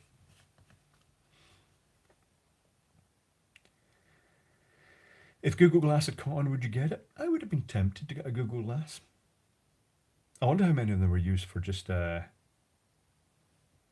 stalkers, just following people around and filming tits and things like that, and ass. Did Part P workers intended? No, Part P was a money making scam by a marketing company. It was never about safety. It was never about electrical quality. It was always about cash. Ever played with Dali lighting? Not an awful lot in some architectural installations, but the problem with Dali lighting is it's quite a slow data network compared to things like DMX. So you get the sort of Mexican wave effect. If you've got a big room with lights in it and you send a signal to turn them all off, they go off in a visible sweep. It's a very slow communication. It's more ruggedized for sort of architecture. It's designed to be installed by electricians. The beard doesn't get in the way at work. If it does get in the way at work, if there's any risk, it goes inside, out of the way. Oh, I don't like the idea of the implantable form of Google Glass, but you know what? You do get the implantable irises, the lens implants for eyes now that can increase the quality of your vision, but also they repair problems with damaged lenses. Syncing with MIDI. MIDI is still widely used in show control, but we use some of it. We use MIDI, I think, on some of the equipment of the two, but it's the last major bit of show synchronizing was done by SMPTE, the time code. The beard, talk about a chest warmer, the beard, because it's the hairs actually originate out the skin and it's not a garment being worn, it's very breathable. In summer, it keeps the sun off your skin, it stops getting burnt, but it lets the air travel through. But in winter, because it traps the air, and allows its flow through in a very sort of controlled speed, it keeps you warm as well. If you look at with a thermal imaging camera at a beard in winter, it looks jet black compared to the warmth of the face. The rain sheds off the front. It's actually, beards work really well. They are, men are designed to have beards for work. It's just a natural this thing. This is why we have beards. It's to protect our faces. Gives us a that ability. Gives us built-in protection against the elements, and works in Australia in high levels of sunshine. The beard actually prevents sunburn. You can wear your hat to protect you from sun from above, but reflected sun is also a hazard, particularly off water. So a lot of the people working in boats have beards to protect them from the kicked up ultraviolet from the water. If you could get connection directly into your mind, would you have one? No. That hints of a Videodrome or Videodome, that film where they were all connected to the internet. But you know what? I will say, I've been using Google as a memory. I've been, I don't feel the need in the past, and I would have like pretty much memorized data sheets. But now I know they're always going to be there, so I can just go online and look for them. So I treat Google as an extension, the internet in general, as an extension of the memory now. There's no need to store as much information because it's all available on tap. But it means that if the internet goes down, then that would be a bit annoying. Could we live without the internet now? Have you ever watched Carbon Arc follow spots? Not on anything other than the novelty. Not actually working with them as follow spots. It's always been the discharge xenon or metal halide follow spots. And now, of course, well, it is, you get the LED follow spots, but the ones we're using now are the bad boy follow spots, which are moving fixtures that also make fantastic follow spots. Glass Shadow says, greetings from Indiana. The internet going down is just like forgetting something. Don't know, it's going to make us strange if it ever goes down. How old is Clive? How old do you think I am? DuckDuckGo, you know what? I used to use Alta Vista, was it? And then Google really took over. Yes, the old Super Troopers, they ran very, very hot. Okay, Wide Rage, Richard Arshberger says 29. Phenotical says 56. David Kraft says 42. I think 50. Not 94. 48. 21. Close. 53. That's the closest, is it? 54. Oh, Vixus says it's 3 a.m. in the Netherlands, off to bed. Sleep well. Yeah, you know what? It's getting quite late. So let's say the stream is going to end at 2:30. Okay, so keep an eye on the clock behind. It's going to end then. And the throat's getting a bit hoarse now. I keep thinking I should actually cap the stream. I should say it's going to last for an hour or 2 hours, and then it goes on. And South Main Auto used to do the live streams as well, and they always went. They always overran. He was like, you could see he'd just finished work. He was like, the stream started late. His hands were still manky. He was like looking tired. He was eating his food while he was doing the live stream, and I thought some of those, yeah, he was like struggling at those points. Have I ever had surgery? No. Probably shows. Apart from tonsils being removed. 2 minutes to stream fail. Yeah, the stream could just go down because usually it's 3 hours and then it just conks out. Worst DMX disaster? We had a quirky one last year on the Tattoo. I've actually made a little plug that I would take with me to detect just that specific fault. It was a broken data line, but it wasn't just a broken data line. We had a shorted data line in one piece of equipment, and then usually you just like unplug section of the network. But it turned out that a Hayes machine, the network chip in it, the RS485 receiver chip, had also gone down. One of its inputs had gone short circuit to ground, and so we had a double fault, and it just made it harder to narrow that fault down. This little tester is just a 2 LED tester. It's like the one on my website, but different. It's got an LED resistor from the positive data line and the negative data line to the common 0 volt rail, so it should pick up other faults. Other than that, the DMX is usually fine. Sometimes things get waterlogged. Sometimes we do lose sections. We had another odd one that the water got into a connector on the 24 volt LED lighting in a section, and it took out the whole universe of DMX up in the half moon area on the castle. That's just odd. Things you learn now would just be an extra buffer in just for the LED, just in case that happens again. Randy says, I'd love a best tools. Do you mean the tools that I choose if I start from scratch? That's a good, interesting video. But you can start off with basic, cheap tools. The standard little red or blue snips from the side cutters from eBay that only cost 1 or 2 quid. They're great. A basic soldering iron, if you're just starting building small kits, you could even use one of the little USB soldering irons and a power bank to get started. And all you need is solder those little snips and the power bank, and that's a soldering iron, and that would get a good start. The beard clippings, no, I won't be selling my beard clippings. That's odd. People have asked for snips of bits of my beard before. Eat potatoes for potassium. Yeah, potatoes are potassium rich. Not sure why someone's drink milk for calcium. Yes. We're not sure I'd install DMX in the houses. What is the best bet here? I suppose it's viable, but only if you're controlling. I suppose it could be used for controlling LED lighting, but I'm not so keen in putting too much active electronics into house wiring because it just makes it harder if later on someone they sell the house if they have problems, and then the control system is just makes it hard to trace out and get things working.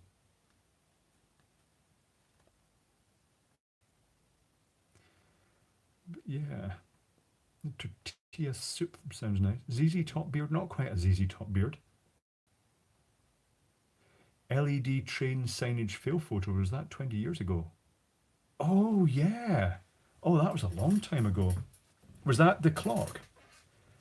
At Central Station, LEDs were just going out left, right, and centre. They got a big new sign display in, and they used white LEDs for the clock. And it was the early days of white LEDs, and they were just failing left, right, and centre because people were so used to traditional red LEDs and orange LEDs, just ordinary traditional technology indicator LEDs, that they just got used to LEDs being super reliable.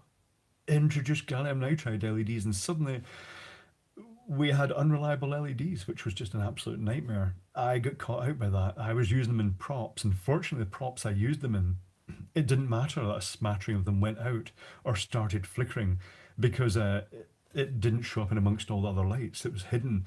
But yeah, it was worrying at the time.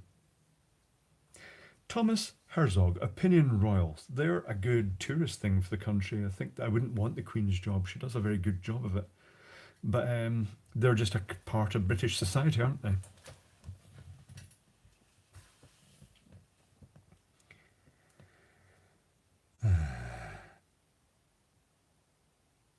Hmm. Drink celery.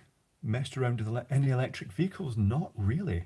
Electrical traction plant, yes, the cranes at steelworks, but not actual electric vehicles, but still high voltage DC because of the way the cranes worked. But they use DC motors and not the high frequency inverter motors. Christopher's off to bed. Sleep well, Christopher. Jamal H says, "What's up, bro? What's up?" So this stream will be ending in 6 minutes. Just this is your 6 minute warning. Ian, any experience of CCTV installation? It's not something I've done a lot of, but I have done CCTV installation. It's a kind of specialist industry, really. Best cheap signal generator to get? Lots of choice. It depends what you need. How are the kitties doing? The kitties are doing well. I bought LED Christmas lights 15 years ago. They lasted 10 years, which is pretty good, actually. Do I have any synthesizers? I have an Access Virus C keyboard. The blue faded first, yeah. They tend to fade or degrade, then the greens, depending on the technology. and the whites tend to fade out.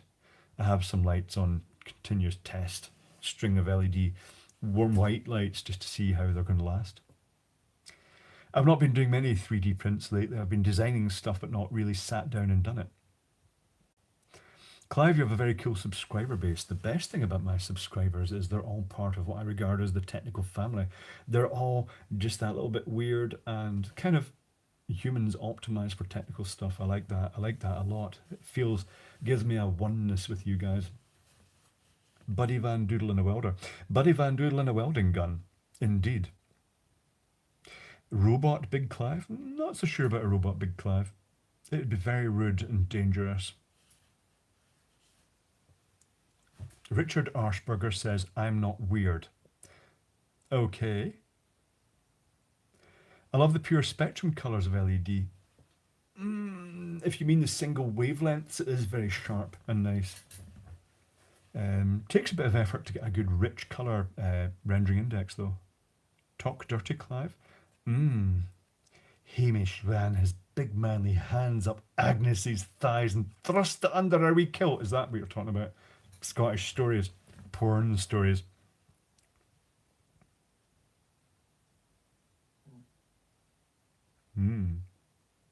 Mr. Magic watched, he repairs mainly fruit machine boards. Oh, you know what? I don't know about that. I used to repair fruit machine boards, but in the older type machines that I suppose they're still current, you know, with the step motor drives and just the huge lamp matrices.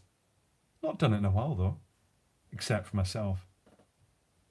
And that tends to be the older machines because I like them. Do some electronic tip videos like how to solder. I did a how to solder video, choosing a soldering station, stuff like that, and go into details.